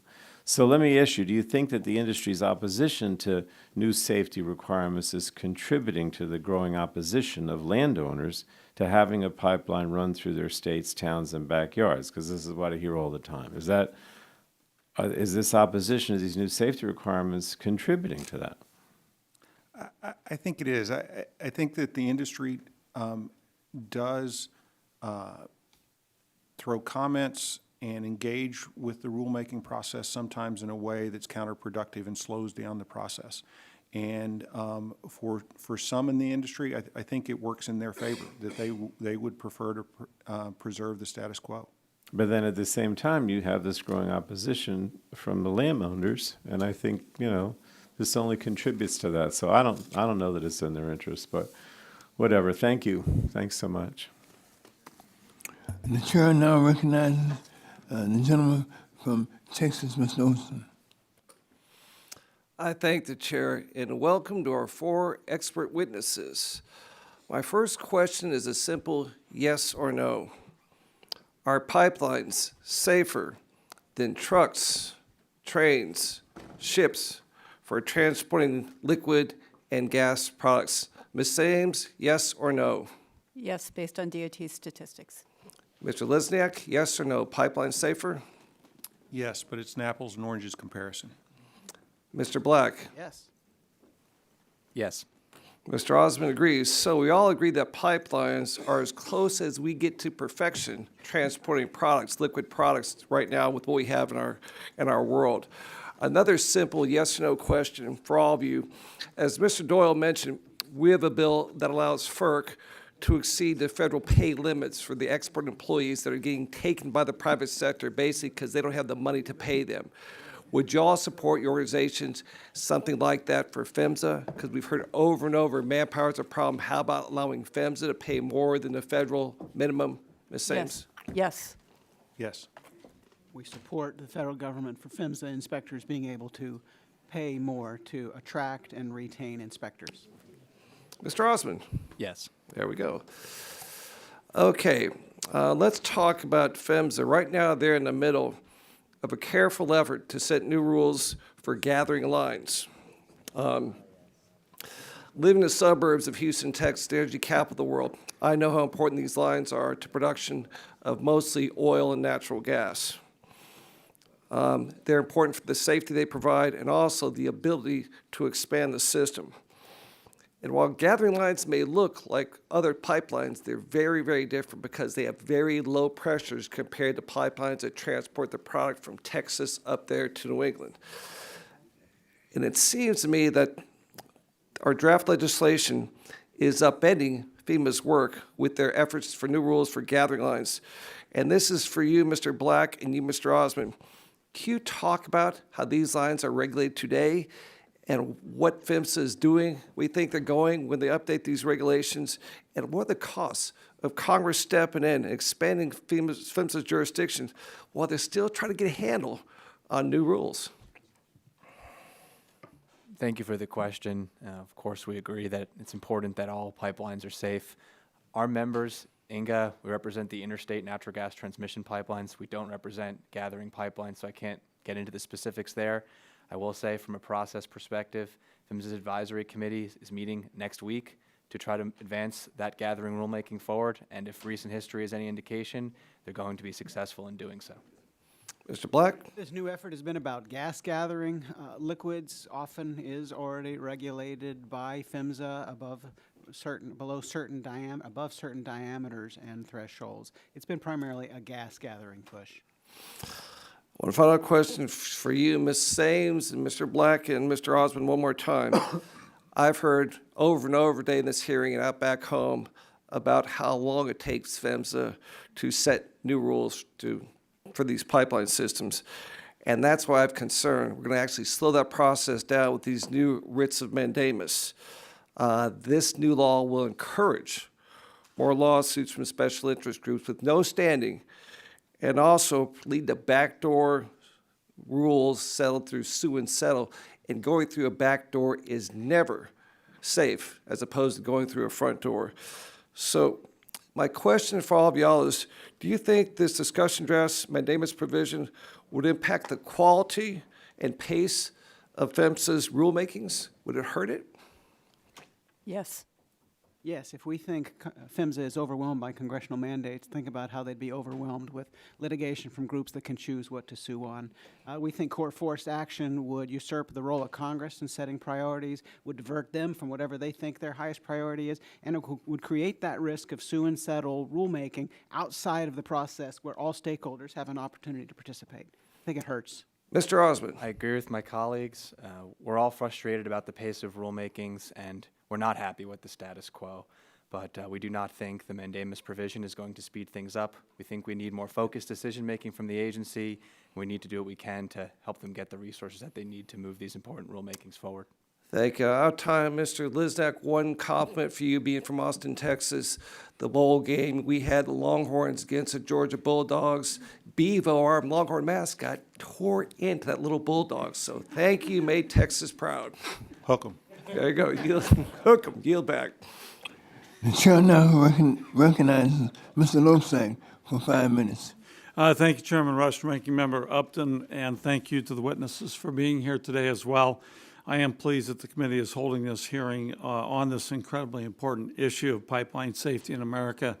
And before I go any further, I should mention too that I think that what we're talking about today, while we're talking a lot about regulation and all the rest, I think it also points up how important a new infrastructure bill would be, because we have such an aging system of pipelines out there. We're going to have to make replacements, we're going to make repairs, we're going to have to do all these things to make sure that we can continue to transport the energy that gets transported. That's got to be a part of a larger infrastructure bill, I believe, and I think that's actually something maybe we can all agree on a bipartisan basis here as well. I don't want to make too many assumptions, however, about the nature of politics in this body at the moment, but I do think we can agree on that. Our nation's pipeline system does help deliver reliable and low-cost energy to consumers across the country. Ensuring that our pipelines operate safely, reliably, and efficiently is absolutely critical. I think that's a no-brainer. We must also ensure that we are taking proactive measures to protect our pipelines from both physical and cyber threats. That's been mentioned, cyber threats, that would put our nation's energy supply at great risk, those threats out there. We know that cyber attacks are a near constant and increasingly dangerous threat to our energy infrastructure as well as to the surrounding communities. Federal pipeline safety regulations must keep pace with the capabilities of those who seek to attack our energy supply and undermine our national security. And to that end, I'm happy I've been working with Ranking Member Upton on a piece of legislation that would improve the coordination and information sharing among the federal entities tasked with overseeing the cyber security of our nation's pipeline system, the Pipeline and LNG Facility Cybersecurity Preparedness Act. I look forward to continuing to work on this important issue as this committee moves forward on comprehensive pipeline safety legislation. Concerning the legislation that's before us today, the Safer Pipelines Act does include a provision that I think is critically important in ensuring our communities are better protected from the potential impacts of a pipeline incident. This provision would require that the owners or operators of a gas or hazardous liquid pipeline engage and share information. And it's been mentioned with local emergency planning committees and other local first responders. This will ensure that those individuals who are first to the scene in the event of an accident are able to respond as effectively as possible to protect the surrounding community. Those first responders, we all know, are absolutely critical. We've had a lot of floods in Iowa over the past 10 years since I've been in office, 10, 12 years. This kind of an incident would be absolutely essential for those first responders to have as much information as possible as well. And I know we talked about this already a little bit, but Mr. Lesniak, in your testimony, you highlighted this effort to engage with the emergency planning committees and first responders and improve communication and education efforts within communities. Can you elaborate again, if you would, on how you think information sharing with state and local emergency responders can help ensure the safety of our communities and improve outcomes in the event of an incident? Just elaborate on what you've already been talking about earlier, if you would. Sure, thank you. You know, local emergency responders have a hard time getting information about pipelines. And as I said, it's a voluntary process. Some operators are real good about it. Some operators are not very good about it. But it's the local emergency responders that have to be able to act quickly to protect their communities. And so anything that Congress can do to make sure that critical information is shared with local LEPCs, local fire departments, and other first responders, I think is critical. So in terms of what these local communities can do themselves to take steps to protect themselves from the impacts of an incident, you have any specific ideas about that?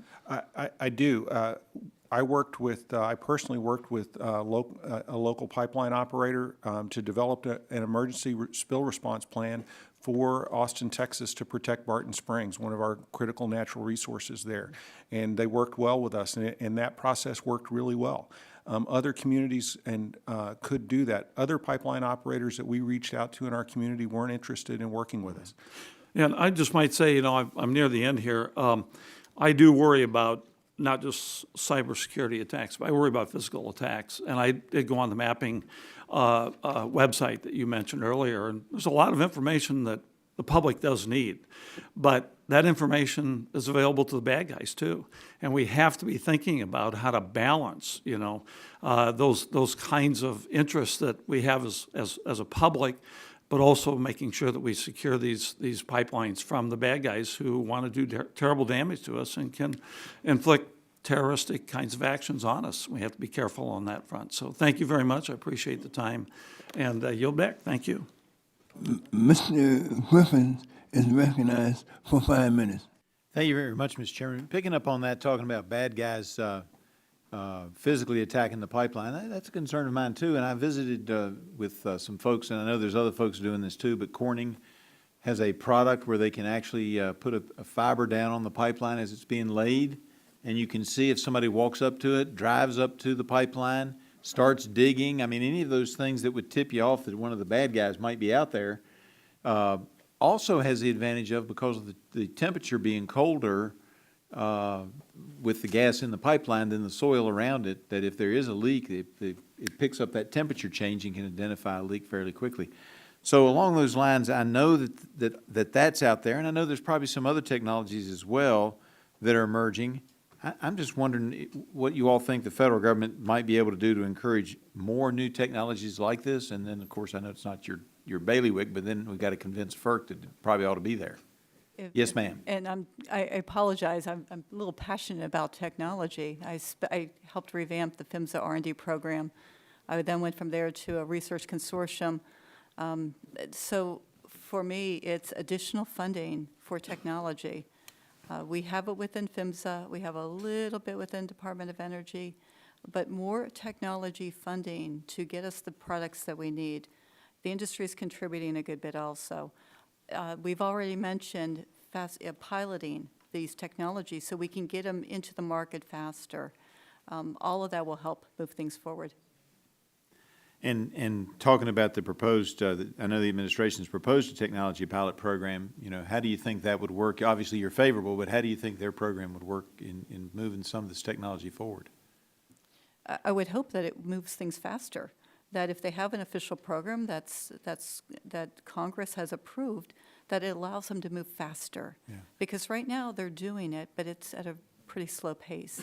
And I certainly would support putting more funding towards the research. I'm big on research, and I think it's important. And I do think that the question that Mr. Pallone asked earlier of Mr. Lesniak was that is some of the concerns about pipelines causing some of the resistance to new pipelines. I think the answer to that is clearly yes. There's a pipeline going through my district, and some folks are going to be against it no matter what, and there are other reasons to be against it, but some folks are just worried because of some of the safety issues that they've heard about, and the more we can do to reassure them, I think better off we are. Mr. Black, you want to make a quick comment on this? Yes, the technology you described is interesting, and I think it needs to be reviewed regularly by the advisory committee groups. Mr. Lesniak is on one of them, pipeline operators are. Congress told PHMSA that it needs to put its regulations and its cost, benefit, and risk assessments before the advisory committees. I think Congress could also tell them to review research and development, have PHMSA put forward its proposals, and hear from other organizations that collaboration right now occurs, but it's not frequent enough. If you all put that in the statute, that should increase it. All right, I appreciate that. I'm going to go to an area that hasn't been touched on yet and just ask if anybody has any ideas.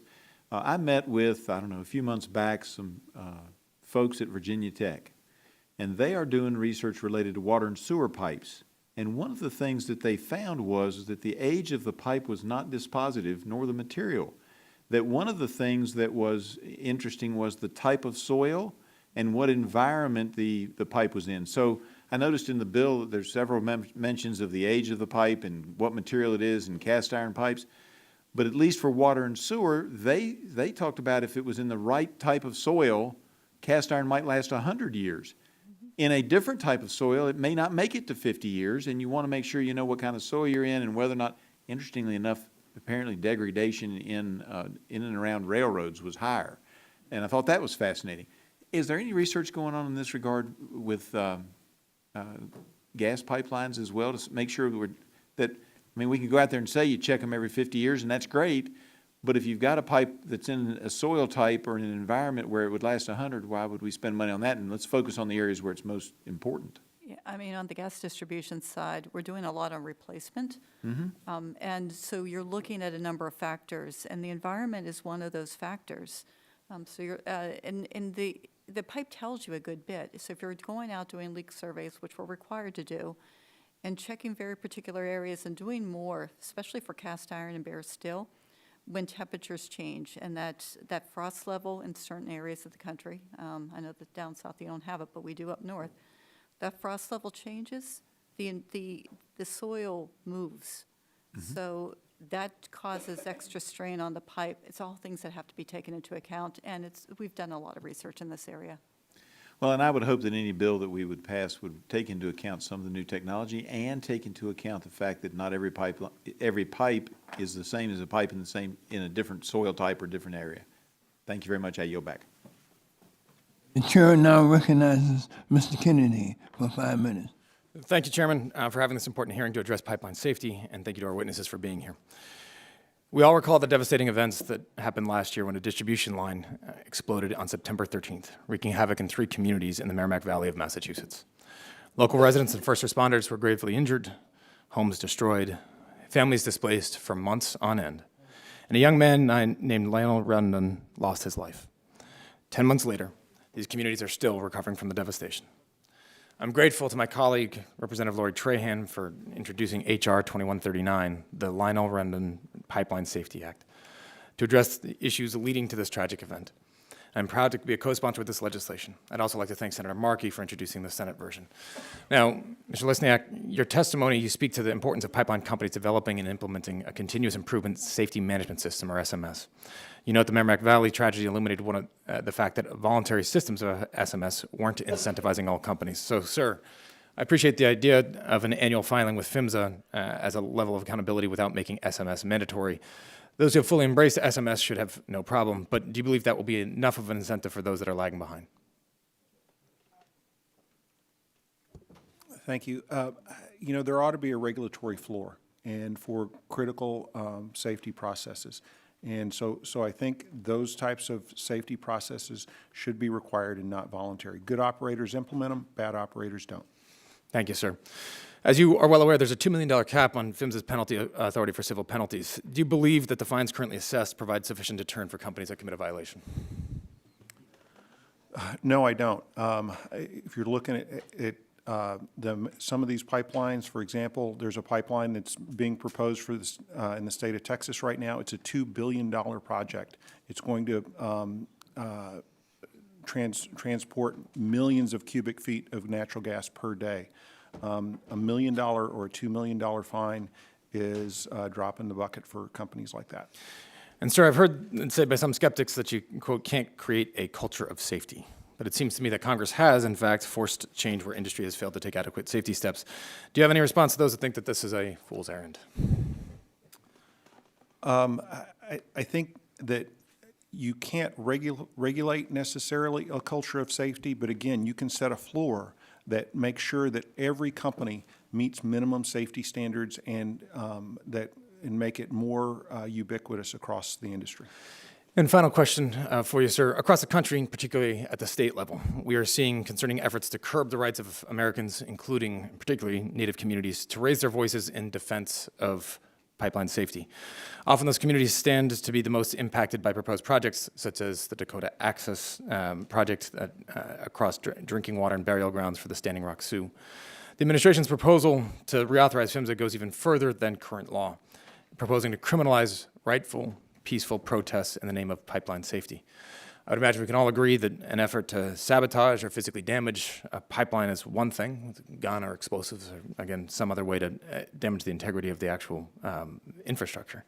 But a very different exercise to use one's free speech rights to peacefully protest a proposed construction project under construction. So, Mr. Lesniak, how can we ensure that balance between First Amendment and community voices and meaningful dissent are protected in our pipeline safety efforts, and how can we better account for tribal and indigenous rights? I think the Pipeline Safety Trust has spoken clearly about if anyone takes action to damage or disrupt the operation of a pipeline, that's wrong and it's not safe and it threatens the public safety and threatens the environment, and that ought to be addressed. However, legitimate dissent and protest by the public should be clearly protected. In the state of Texas, the state legislature recently has criminalized legitimate dissent, and it's wrong, and that should not happen. But as long as we're protecting the pipelines and those operations, that's what we should do if it creates a public safety threat. Otherwise, Congress should stay out of it. All right. Any additional comments from anybody else? Mr. Black? AOPL would like to deter attacks on pipelines that could harm the environment or the public or the assailants themselves. We are not trying to deter peaceful, nonviolent protests. Appreciate that. Yield back. Thank you. The chair recognizes Mr. Kinzinger for 5 minutes. Well, thank you, Mr. Chairman. Again, thank you all for being here today. We appreciate it. I'd like to start with cybersecurity and some of the questions I'm going to ask. I know we've already touched on these topics, but I do have different questions on them. I don't believe we can separate pipeline safety from pipeline security. Multiple federal agencies have a role to play when it comes to pipeline cybersecurity. Given that the DOE is already the lead sector-specific agency for energy, and given the fact that they already have tremendous experience and resources dedicated to pipeline cyber security, especially through the national labs, I think we need to address this in the pipeline safety bill. So for Mr. Black, Ms. Sams, and Mr. Osmond, each of you have supported H.R. 370, the Pipeline and LNG Facility Cybersecurity Preparedness Act. Would any of you have any objection to including it in the pipeline safety reauthorization? And specifically, if you do, why? We'll start with you. We're supportive of the coordination role, which is in that bill. So I think I'd have to see, I'm an engineer, which means I need the details. Yeah. But in theory, yes, we could probably support. I'm a politician. We need details, too, before we commit to anything. So it always comes back to get us. The public-private collaboration on cybersecurity has been good, and as you say, multiple agencies should have roles. We were proud to support the bill through the committee process. We encourage on cyber a holistic approach so that you don't have duplication of government agencies, conflicting guidance to all of us. So we think that means involving intelligence committees, transportation committees. I would discourage you from linking the two on legislation. We want reauthorization legislation to pass. I think if you do both of them together, it slows reauthorization. That's your prerogative, but if you're trying to achieve both, I would recommend you do them separately. Okay. And I agree with Mr. Black on that. All right. I agree with my colleagues. We advocate for a comprehensive government-wide approach to pipeline cybersecurity, collaboration, coordination between the different agencies that have different important roles. Share Mr. Black's concern that bringing it into the reauthorization bill could slow down a timely reauthorization, but other than that, it's certainly your prerogative. You understood. In December of 2012, in the December 2018 report, GAO significantly raised concerns about TSA's pipeline security program. I'm concerned that the TSA is not prioritizing pipeline security as they should. For example, it's already been mentioned they have over 50,000 employees, but only 6 were assigned to pipeline security as of last year. Mr. Osmond, are you concerned about TSA staffing issues, and have you made any recommendations to improve that situation? Thank you for the question. Oh, yep, I am on. Thank you for the question. Certainly it's important that TSA, as the lead safety regulator, has the resources that they need. Our association, INGA, along with the other associations represented at the table, have made appropriations recommendations to increase the funding that TSA has, to increase the resources that they can bring to the table. We have seen over the last year, certainly due to the pressure from this committee and others, a concerted effort at TSA to adopt the recommendations that the GAO gave them and to improve their performance. They've rolled out a new pipeline cybersecurity assessment initiative, which we're participating in actively, and has helped a lot. Okay, great. And are you concerned? Well, I'll say this. TSA conducts interviews with operators known as the corporate security reviews, but TSA doesn't track the information or use it to measure risk. Are you concerned about the way these corporate security reviews are being conducted, and do you have any recommendations on that level either?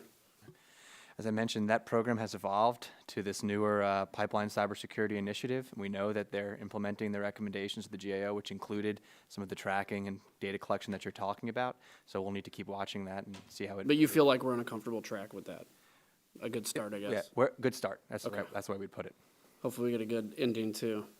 Mr. Black, are attacks on pipelines an ongoing problem? And how are the attacks on pipeline facilities a threat to safety and the public and the environment? I'm sure you've answered this in numerous ways, but. In 2016, there was a coordinated series of attacks where people broke chains, opened perimeter fencing, and tried to turn valves on pipelines, covering about 15% of our daily crude oil use. Thankfully, they did not result in a rupture, but they could have by improperly forcing closed a valve. 2017, there was an attack. 2019, there was an attack. There was an attack on a pipeline just before it started an operation. If it had started operation without that damage being addressed, it would have caused a problem. We believe there are loopholes in federal law on construction and on actions that don't damage or destroy, but that need to be closed by Congress so that we deter these attacks. Thank you. And as a guy that lives on top of a bunch of pipelines and near them, they're really important, but this is a very important issue as well. So I thank you and I yield back. The chair now recognizes Mr. Beasley for 5 minutes. Thank you, Mr. Chairman, for holding this hearing to talk about pipeline safety. I think that all of us can agree that that we do not want to lose another life and that we do not want to incur any further damage because these pipeline explosions can be absolutely devastating, including death. And I'd also like to thank Chairman Pallone and Congresswoman Lori Trahan for their efforts to prevent deadly pipeline explosions like the one that happened in the district that I represent in Dallas, where we lost 12-year-old Linda Michelita Rogers last year in the city of Dallas. We have to do everything we can to obviously prevent us having another incident like that. And I know that's something that all of you sitting at the table would agree with. One powerful tool we have as lawmakers is the imposition of civil penalties to make sure that people are doing everything they can to prevent another incident like what happened in Massachusetts, like what happened in Dallas, from ever occurring again, to make sure that people aren't putting profits ahead of people. I think that everyone would also agree that you don't want to put profits ahead of people. In the state legislature in Texas this year, my former colleague, State Representative Rafael Anchia from Dallas, he was able to get a pipeline safety bill passed. But as a companion piece on the federal end, Representative Trahan's Pipeline Safety Act bill would increase penalties for companies that violate the law up to $200 million for the most egregious violations. And I want to ask Mr. Lisniak, while the civil penalties alone cannot prevent tragedies like the ones I just mentioned from happening again, in your opinion, how would the increases in penalties included in Congresswoman Trahan's bill impact the decisions that are made by these pipeline operators? I think any time that we make substantial penalties for bad actors, it's a good thing. They will be more likely to take into account. You know, I work with pipeline operators all the time is in my role on the Technical Advisory Committee and working with the Pipeline Safety Trust and PHMSA. And those companies that engage in those processes on a regular basis, those are generally the good operators. We write regulations and create penalties for the bad actors, and you need to make it so that they think twice before they don't do things that they know they ought to be doing. Pipeline industry associations develop operating best practices based on the recommendation of their engineers and experts. Where appropriate, where do you think PHMSA can take advantage of these best practices to improve pipeline safety? Anyone can answer that? Yeah, thank you for the question. What's important is that PHMSA continues to embrace the latest technologies and engineering practices that those consensus technical standards represent. In PHMSA's bill, draft legislation, they have proposed some language along those lines to require the agency to continue to be focused on ensuring the latest engineering technical standards are incorporated into its regulations. And that's important because we have a lot of standards in there right now that are many decades old. For example, the Fundamental Gas Transmission Pipeline Standard, ASME, American Society of Mechanical Engineers, B318S, the version that's incorporated in the regulations today was written in 2004. There's been 5 versions published since then, each one better than the last. So, you know, this is an opportunity to, by simply changing some references, doing a quick review of the new documents, to demonstrably improve pipeline safety with relatively little effort. I know that on May 1st, at a pipeline safety oversight hearing, that there was concern about rulemaking taking too long to complete. What do you think that we can do to help speed that up and help make that situation better? Thank you for the question. You know, part of it, as my colleague Mr. Black mentioned earlier, is doing what you all are doing to encourage PHMSA about what the priorities really are to get those mandates done. We do think that PHMSA made a mistake in years past by trying to lump just too many different unrelated initiatives together, and that slowed down every step in the process from A to Z. I think also opportunities to look at resource levels in PHMSA with provisions like the subcommittee's draft direct hire proposal could go a long way to help as well. So with your interest in best practices developed by engineers and other technical experts, you've got an opportunity. We've discussed here about best practices that have been updated, but those updates have not been incorporated into federal regulations. Those updates require all operators to comply. So you've got the opportunity in the administration's recommendation to require PHMSA to regularly review updates and to decide to incorporate these. That's Congress setting a priority for PHMSA of harnessing new technology. Just as Mr. Osmond said for natural gas, the same is true on liquids. We've got recommended practice 1160 on integrity management, inspection and maintenance. Let's get those updates rolled into regulations. Thank you, Mr. Chair. Yield back my time. The chair now recognizes Mr. Johnson for 5 minutes. Thank you, Mr. Chairman, and thanks for conducting this hearing today. A really important topic, and I hope that as we move forward, our Energy and Commerce majority will seek to make this historically bipartisan process just that, bipartisan. We should not be playing politics with pipeline safety, but instead we should be working on a bill that has received proper and necessary technical feedback from PHMSA and all members of this committee. We all want to produce a bill that can help address the current challenges and opportunities of our pipeline system. We all want a bill that promotes safety, allows for technological innovation, and correctly addresses emerging physical and cyber threats. That's the bill we should all be working on, and I hope we can eventually work together on those issues. Ms. Sames, we obviously need to do everything we can to minimize events within our pipeline infrastructure. I think everyone shares that goal. Everyone would also agree that it is incumbent on this committee and industry to ensure that we're doing everything we can to correctly respond to those incidents when they unfortunately occur. So when pipeline incidents do occur, how do gas utilities communicate with first responders, and how can we here in Congress help improve that communication? Because our companies, the distribution companies, are in the communities that they serve, it's a much closer relationship. We're doing immediate outreach.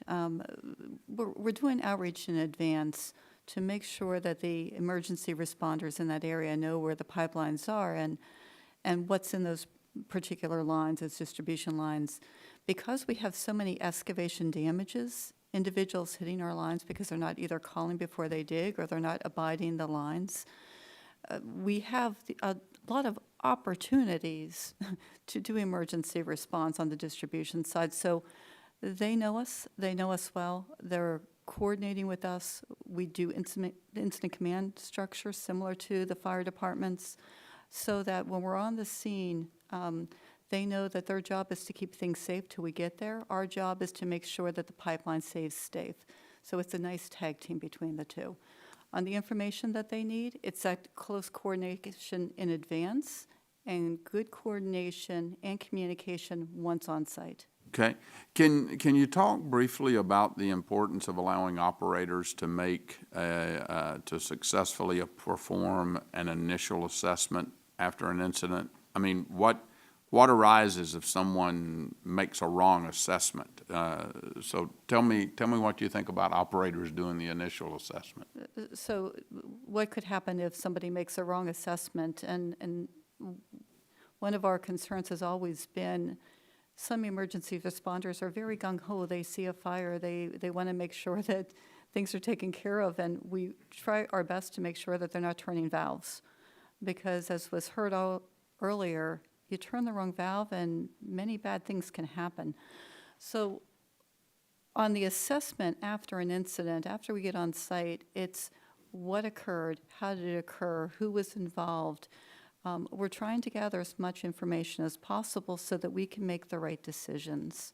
And no one better than the operators are poised to do that assessment, wouldn't you agree? We're the technical experts. Yeah. So we should know our lines. We should be familiar with our lines. We should know everything about them. Okay, all right. Mr. Black, a bipartisan concern expressed at the May 1st Pipeline Safety Oversight hearing was PHMSA taking too long to complete their mandated rulemakings. What can we do to help that situation? Well, first, encourage PHMSA to not lump too many complex issues into large rulemakings that overwhelm the process. Second, help them gain information. We've got a recommendation from AOPL that the administration made to follow something what's in the motor carrier statute that allows a pilot program. PHMSA, at its discretion, can choose certain operators to test new technologies and approaches that it believes should have an equivalent level of safety. Then they can gather information from that. Some have expressed concerns that the requirement for PHMSA to do a cost-benefit analysis of their rule is partially to blame. Do you see that? No, sir, not at all. It's going to be required ultimately because of executive order. It should be done early. It should be done and vetted with a stakeholder group as it is today at the advisory committees. Okay, thank you. I yield back. The chair now recognizes the gentleman from Arizona, Mr. O'Halloran, for 5 minutes.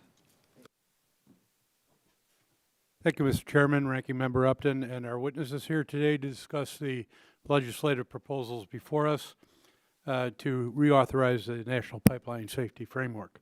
While I know there are various perspectives being represented on our witnesses panel today, I'd like to echo the chairman's remarks in that this is simply the continuation of our conversation on pipeline safety, and this bill will evolve from where it is today. I look forward to working with my colleagues on both sides of the aisle on a bipartisan framework which truly provides public safety and oversight of our pipeline infrastructure. Ms. Ames, you mentioned during your part of the discussion on pipeline safety, and you used the word proper resources. Do we have the proper resources? Is there the proper funding out there in the field from both the federal government, the state government, and others that in the industry to be able to address the safety issues for our citizens? I think PHMSA could use some additional funding. I also think that they've done a really good job revamping their training program for both federal and state regulators. I think additional funding there can also help. I've heard concerns that it can take a little while for the inspectors to get through that training, so additional resources that will help with that training portion. Also research, you've already heard me say, I think they need additional money for research and development so that they can implement pilots, move technology forward, implement pilots, and get the technology out in the field faster than it is currently. On the state side, the states need more funding. They need the ability to pay their inspectors more. They need the proper training, so I'm a fan of both. Thank you. Mr. Lesniak, I think it was you that mentioned bad actors. How do you define bad actors, and what is the industry doing within itself to identify who these are and to address those issues? Over the last 20 years that I've been involved in pipeline issues, I've dealt with operators that are really good. They're very proactive. They go well above and beyond the minimum standards in the regulations. And I've also dealt with pipeline operators that do the bare minimum and sometimes not even that. And that's how I would define a bad actor is an operator that's just doing the bare minimum or less. And what is the industry, that, to your knowledge, doing to address that and call out those bad actors? I think my colleagues here on the panel, their industry is doing training, they're doing outreach, but I suspect that they would tell you that you can lead a horse to water, but you can't always make them drink. Well, I'll go down that road another time. Mr. Osmond, I just wanted to point out that you also mentioned a concern with some of the financial issues as it relates to getting regulatory issues taken care of. And I just wanted to identify the overall issues out here. Mr. Black, in PHMSA's recent legislative proposal to Congress for the reauthorization of Pipeline Safety Act, it includes the authority for PHMSA to evaluate and implement a safety incentives program for operators who voluntarily exceed minimum federal standards for pipeline safety. It also proposes a pipeline safety technology program to test the latest technologies in controlled, real-world settings. Do you believe these proposals deserve more consideration as we move beyond today's proposed discussion drafts? Why or why not? Thank you, Congressman. The second one you mentioned, the pilot program, we particularly encourage. We think it's going to lead to quicker rulemakings and better use of technology. We suggest two additions to what the administration suggested. One, reporting to Congress and the public about the lessons from them. Two, a requirement that they roll those positive lessons into future regulations. The first one that you mentioned is interesting in safety incentives. It may be more gas-focused. I'd be interested to learn more about that. And on your question about resources, the problems that we have heard is PHMSA's difficulty through the federal hiring process and the salaries that it can pay to hire quality inspectors and then to retain them when they have lucrative options, including in the private sector. So we recommended Schedule A hiring authority, if that helps. The direct hire authority in the subcommittee's discussion draft, that could be the way to go. We've supported that as well. We want PHMSA to be able to attract and retain quality inspectors. Well, given the time, I have some more questions. I'll put those in writing, but my background in law enforcement tells me that you have to have consistency. You have to have enough personnel to identify the issues and to address them in a timely manner, and you have to be proactive about these issues. And it's apparent now that all four of you have identified funding as a crucial issue, and retention now also, that we need to find a way to address those issues, and I yield. The gentleman yields back. The chair now recognizes Representative Flores for 5 minutes. Thank you, Chairman. And Leader Upton, I appreciate you all holding today's hearing. I share many of the concerns that have been expressed on this side of the aisle today at the dais regarding the this discussion draft and the process by which it has come in front of us today. In particular, I'm still waiting on information from the May hearing with PHMSA, and I understand the majority has not submitted our written request yet to the witnesses from that hearing, and those requests included my own, so I'm hoping that the majority will hurry up and get that to the witnesses, because it seems reasonable to me that before we start working on legislation, we'd at least have a complete record from the prior hearing before we move forward in the legislative process. I'd first like to talk about pipeline vandalism. PHMSA has proposed strengthening the existing criminal measures for attacking a pipeline facility. We've also received a letter that Mr. Black spoke of earlier in his opening statements in support of this provision from some of the unions that are involved in the construction and operation of pipelines. And, Mr. Chairman, I'd like to ask for unanimous consent that this support letter from these four unions be entered into the record. Thank you, Mr. Chairman. I support this proposal from PHMSA, especially in light of several high-profile attacks on pipelines involving so-called valve turners. These dangerous stunts not only endanger lives, they damage property, they damage the environment, and can have significant economic consequences. To all our witnesses, do you agree that this activity is dangerous, Ms. Sames? Yes. Okay. Mr. Lesniak? Yes. Okay. Yes. Mr. Black? Yes. Mr. Osmond? Absolutely. Would each of you support strengthening criminal standard to discourage people from damaging pipeline facilities? Ms. Sames? Yes. Mr. Lesniak? We'd need to look at the proposal. Okay. Mr. Black? Yes. Mr. Osmond? Yes. Okay, great, thanks. Mr. Black, Ms. Sames, and Mr. Osmond, pipelines are among, we all know this, pipelines are among the safest and most efficient ways to deliver natural gas and petroleum products to the consumer. What are some of the significant trends across the industry to improve pipeline safety? If you can spend about 20 seconds each on what some of the significant trends are to improve safety today. When I look at the distribution incidents, the ones that cause death and injury, the leading two causes are excavation damage and vehicles hitting above-ground pipelines. Those are the top two. So there's a lot of effort to promote 811. Call before you dig. It's a free service. We need more people calling before they dig. On individuals hitting our lines with vehicles, we're trying to figure out how do you stop people from going through a field and hitting a pipeline. I'm still struggling with that one. No, I understand. Mr. Black? So we're the safest method of transporting fuels, but we're not at the goal of zero incidents, and there we want to be. Those trends are reviewed every year in our strategic plan.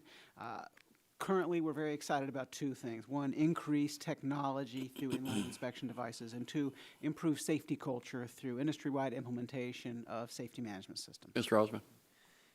In the early 2000s, Congress directed PHMSA to implement an integrity management program. Since that time, we've seen great improvement in the areas that program was designed to address, threats like corrosion, threats like cracking on pipelines, and PHMSA is very close to completing a rulemaking to expand that to a much wider degree of pipelines and also to implement newer technologies. So we're excited to see that happen. In the last minute that I have left, Ms. Sames, as you know, 43 states and the District of Columbia have pipeline replacement programs as part of their statutes. In Texas, we have a risk-based program that requires operators to survey their pipelines for the greatest potential threats for failure and to make replacements. Our pipeline companies are required to develop a prioritized schedule for replacement, and in some ways, our Texas regulations are more stringent than PHMSA's. Generally speaking, how are these pipeline replacement programs funded, and what are some of the constraints to further accelerate the replacement of aging pipelines? So each operator is working closely with their state commission on replacement programs. They are proposing, here's what we want to replace, here's the timeline for replacement. It's all risk-based, so that, and it try to be done in a way at the least cost to the customers. On faster, that's a bit of a challenge because you need qualified individuals in order to do the work. You do it too fast, you get, I don't want that. So there's a good balance. There needs to be a balance between how quickly you replace with the qualified workforce so you have your quality. And going back to your last question, I apologize. None of us mentioned that the other thing that we're doing to advance is sharing of information. We do it through conferences, workshops, technical papers, so something else. Best practices you're talking about. That is correct. Okay. Thank you for all the witnesses for being here today, and I yield back the balance of my time. Gentleman yields back. The chair recognizes himself for 5 minutes. My understanding is that the 2011 Pipeline Safety Bill included a number of required rulemakings for PHMSA, many of which still are not completed 8 years later. And I know that Representative McNerney had asked the panel about the reasons for those delays. But Mr. Lesniak, I want to come back to you and ask you to more fully develop, if you would, PHMSA's cost-benefit requirements. Are they a hindrance to getting required rulemakings completed in a timely manner? And can you give us some more information in that regard? You know, as I said before, the Pipeline Safety Trust does think that that is one of the significant hindrances. There are other issues as well, but it's a duplicative process and unreasonably slows the process. And I think if that part of it was eliminated, it would help move things along. And what areas of duplication are the most concerned? There's a OMB, there's a similar cost-benefit analysis that's required by the OMB. And so why are we doing it 2 times? You know, we're not clear on that. Okay, I thank you for that. And what about NTSB itself? What about recommendations there? Are there still outstanding recommendations that haven't been implemented? There are recommendations from NTSB that go way back, many that are supported by the industry. And that I think that NTSB recommendations, because they're an independent organization from the industry, from PHMSA itself, I think those recommendations ought to be taken seriously and prioritized for implementation. And does the bill that we address here today with these hearings help improve that in any way? It does, but it could go further. There are specific recommendations for providing information to emergency responders that NTSB has recommended that are not included, and we think that those should be included. Okay, and is leak detection technology an effective method to protect communities? It is, and it ought to be required with an effectiveness, with a standard for the effectiveness of that leak detection technology. And so stronger requirements Yes. for that detection system would be an improvement? Yes. Do any of our other witnesses have recommendations on NTSB's recommendations. Yes, Mr. Osman. Yeah, thank you for the question. We agree. NTSB's recommendations are important and should be given great consideration by PHMSA, by the industry, by all of us. As we've said a few times, the pending rulemakings that we believe PHMSA will complete this year will close out many outstanding NTSB recommendations, and we think that's critical. Mr. Black, you had some comments you wanted to share? The primary discussion we're having with the NTSB right now is they're encouraging operators of all different pipeline segments to implement safety management systems. We're doing a lot of workshops. We're encouraging pipeline operators to do that. The NTSB said the response by the industry exceeded expectations, and we're learning from them. Okay, thank you very much. And Ms. Sames? Yeah, and the only thing that I would add is with the NTSB recommendations, we're typically looking at what's the intent behind that particular recommendation. There's some recommendations that may not be practical in the real world. And in the conversations with them, they'll say, you know, we're looking further out. Where could technology be in 10 years, 15 years, 20 years? Whereas the industry is looking at what can we do right now to meet the intent of what you want. So I'm always looking at how can I meet what you want, but maybe in a more practical way. Okay, is there an example that you could share? Sure. For example, the NTSB had a recommendation to make all pipelines piggable. And when I looked at it, I said, well, there's two options. You can either dig up a lot of pipelines and replace them, or you can create a new technology that will get through all the pipelines, because right now not all pipelines are piggable. You cannot run an inline inspection in all pipelines because of lack of pressure, because of turns, because of valves. There's a lot of different criteria that don't make a certain pipeline piggable. But if we advance technology, we can get there. Thank you. Thank you very much. The chair now recognizes Mr. Representative Wahlberg for 5 minutes. Thank you, Mr. Chairman. And today's hearing is very important. I think we all agree with that. And while I share some of the concerns of my colleagues about process and policy in the discussion draft, I am hopeful that we can find bipartisan consensus as we move forward. And we thank the panel for being here to help us in that process. Mr. Osman, in your testimony, you emphasized the importance of direct assessment. It seems like we should be adding tools to PHMSA's toolbox, not taking them away. Can you describe what they are, these tools, and when they are most appropriate for use? Sure, thank you. Direct assessment is an important safety technology in our toolbox. It involves looking for the precursors that might predict potential corrosion on a pipeline and going out and making excavations and actually looking at the pipe to understand if that's actually occurring. It's a tool that we use when other types of assessment methods are not possible or not available. My colleague, Ms. Ames, just mentioned certain pipelines that can't accommodate internal inspection devices. That's one example of when we might use that technology. And there's just always going to be certain areas of the pipe that can't use those internal inspection devices. Also, sometimes there's a pipeline that cannot be shut down without having significant impacts to the folks who rely on that natural gas. So we wouldn't want to use an assessment method like hydrostatic pressure testing that requires a pipeline shutdown. That's another example of a good opportunity to use a direct assessment. Okay. Mr. Black, how does direct assessment compare to other assessment methods in terms of preventing future pipeline integrity issues as opposed to finding existing problems? Well, for liquids, it's also an important tool in areas that cannot be pigged.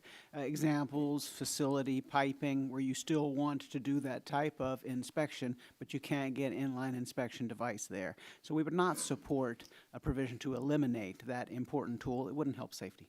Okay. Ms. Ames, are there situations where direct assessment of pipelines is more appropriate than other methods when conducting pipeline integrity assessments? Direct assessment's a predictive model. It's predicting where corrosion should be and where you have the potential for corrosion to occur in the future, whereas for inline inspection, it's what's already occurred.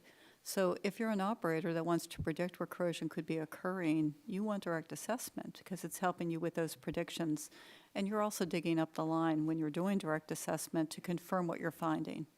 Okay. Moving on and switching gears here a little bit, Mr. Osman, in PHMSA's draft proposal, there was a placeholder for a voluntary information sharing program. This is something I'm very interested in and would like to get stakeholder feedback on. So do you think Congress should authorize such a program in our pipeline safety reauthorization this Congress? Yes, absolutely. It would go a long way to helping us share the information we need to improve our safety performance. Mr. Black? Yes, we'd agree. We'd encourage Congress to look at the report issued by a multi-stakeholder group that took years to work on this. Not everything in the administration proposal included what the report includes. Okay, Ms. Sames? Yes, it does, and the administration bill, as Mr. Black indicated, doesn't quite go far enough.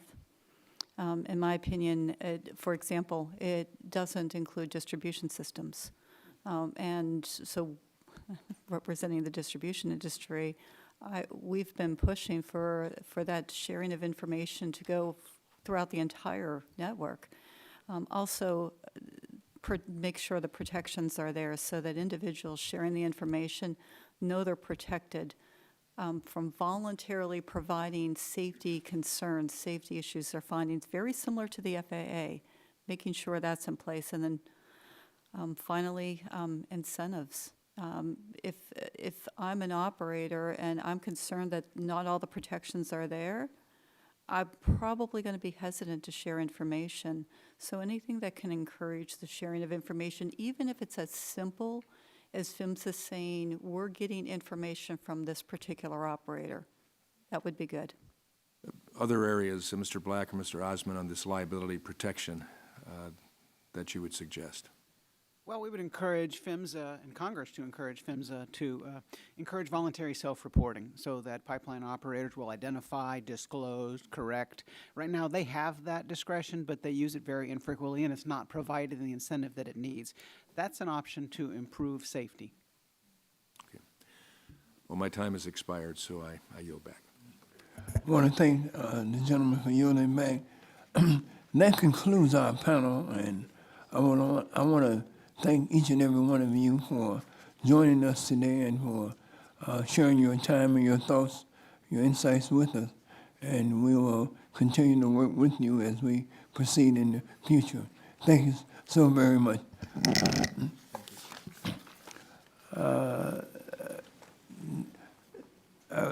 There's a request for unanimous consent to enter into the record the following letters and other documents from associated entities, including a letter from the National Society of Professional Engineers, a letter from Aclara Technologies, LLC, a letter from the American Petroleum Institute, a letter from the GPA Midstream Association, a letter from the International Union of Operating Engineers, Laborers International Union of North America, the North America's Building Trade Unions, and the United Association of Plumbers and Pipe Fitters. An analysis and draft proposal of the Protecting Our Infrastructure of Pipelines and Enhancing Safety Act of 2019 from the Pipeline and Hazardous Material Safety Administration. Technical drafting assistance of the Safer Pipelines Act of 2019 from the Pipeline and Hazardous Materials Safety Administration. And finally, a letter from the National Association of Corrosion Engineers. And without objection, this is so ordered. I want to thank again the witnesses, and I remind the members that pursuant to committee rules, they have 10 business days to submit additional questions for the record to be answered by the witnesses who have appeared, and I ask each witness to respond promptly to any such questions that you may receive. Seeing a consent from the witnesses, at this time, the subcommittee stands adjourned. I'm going to go to the seat.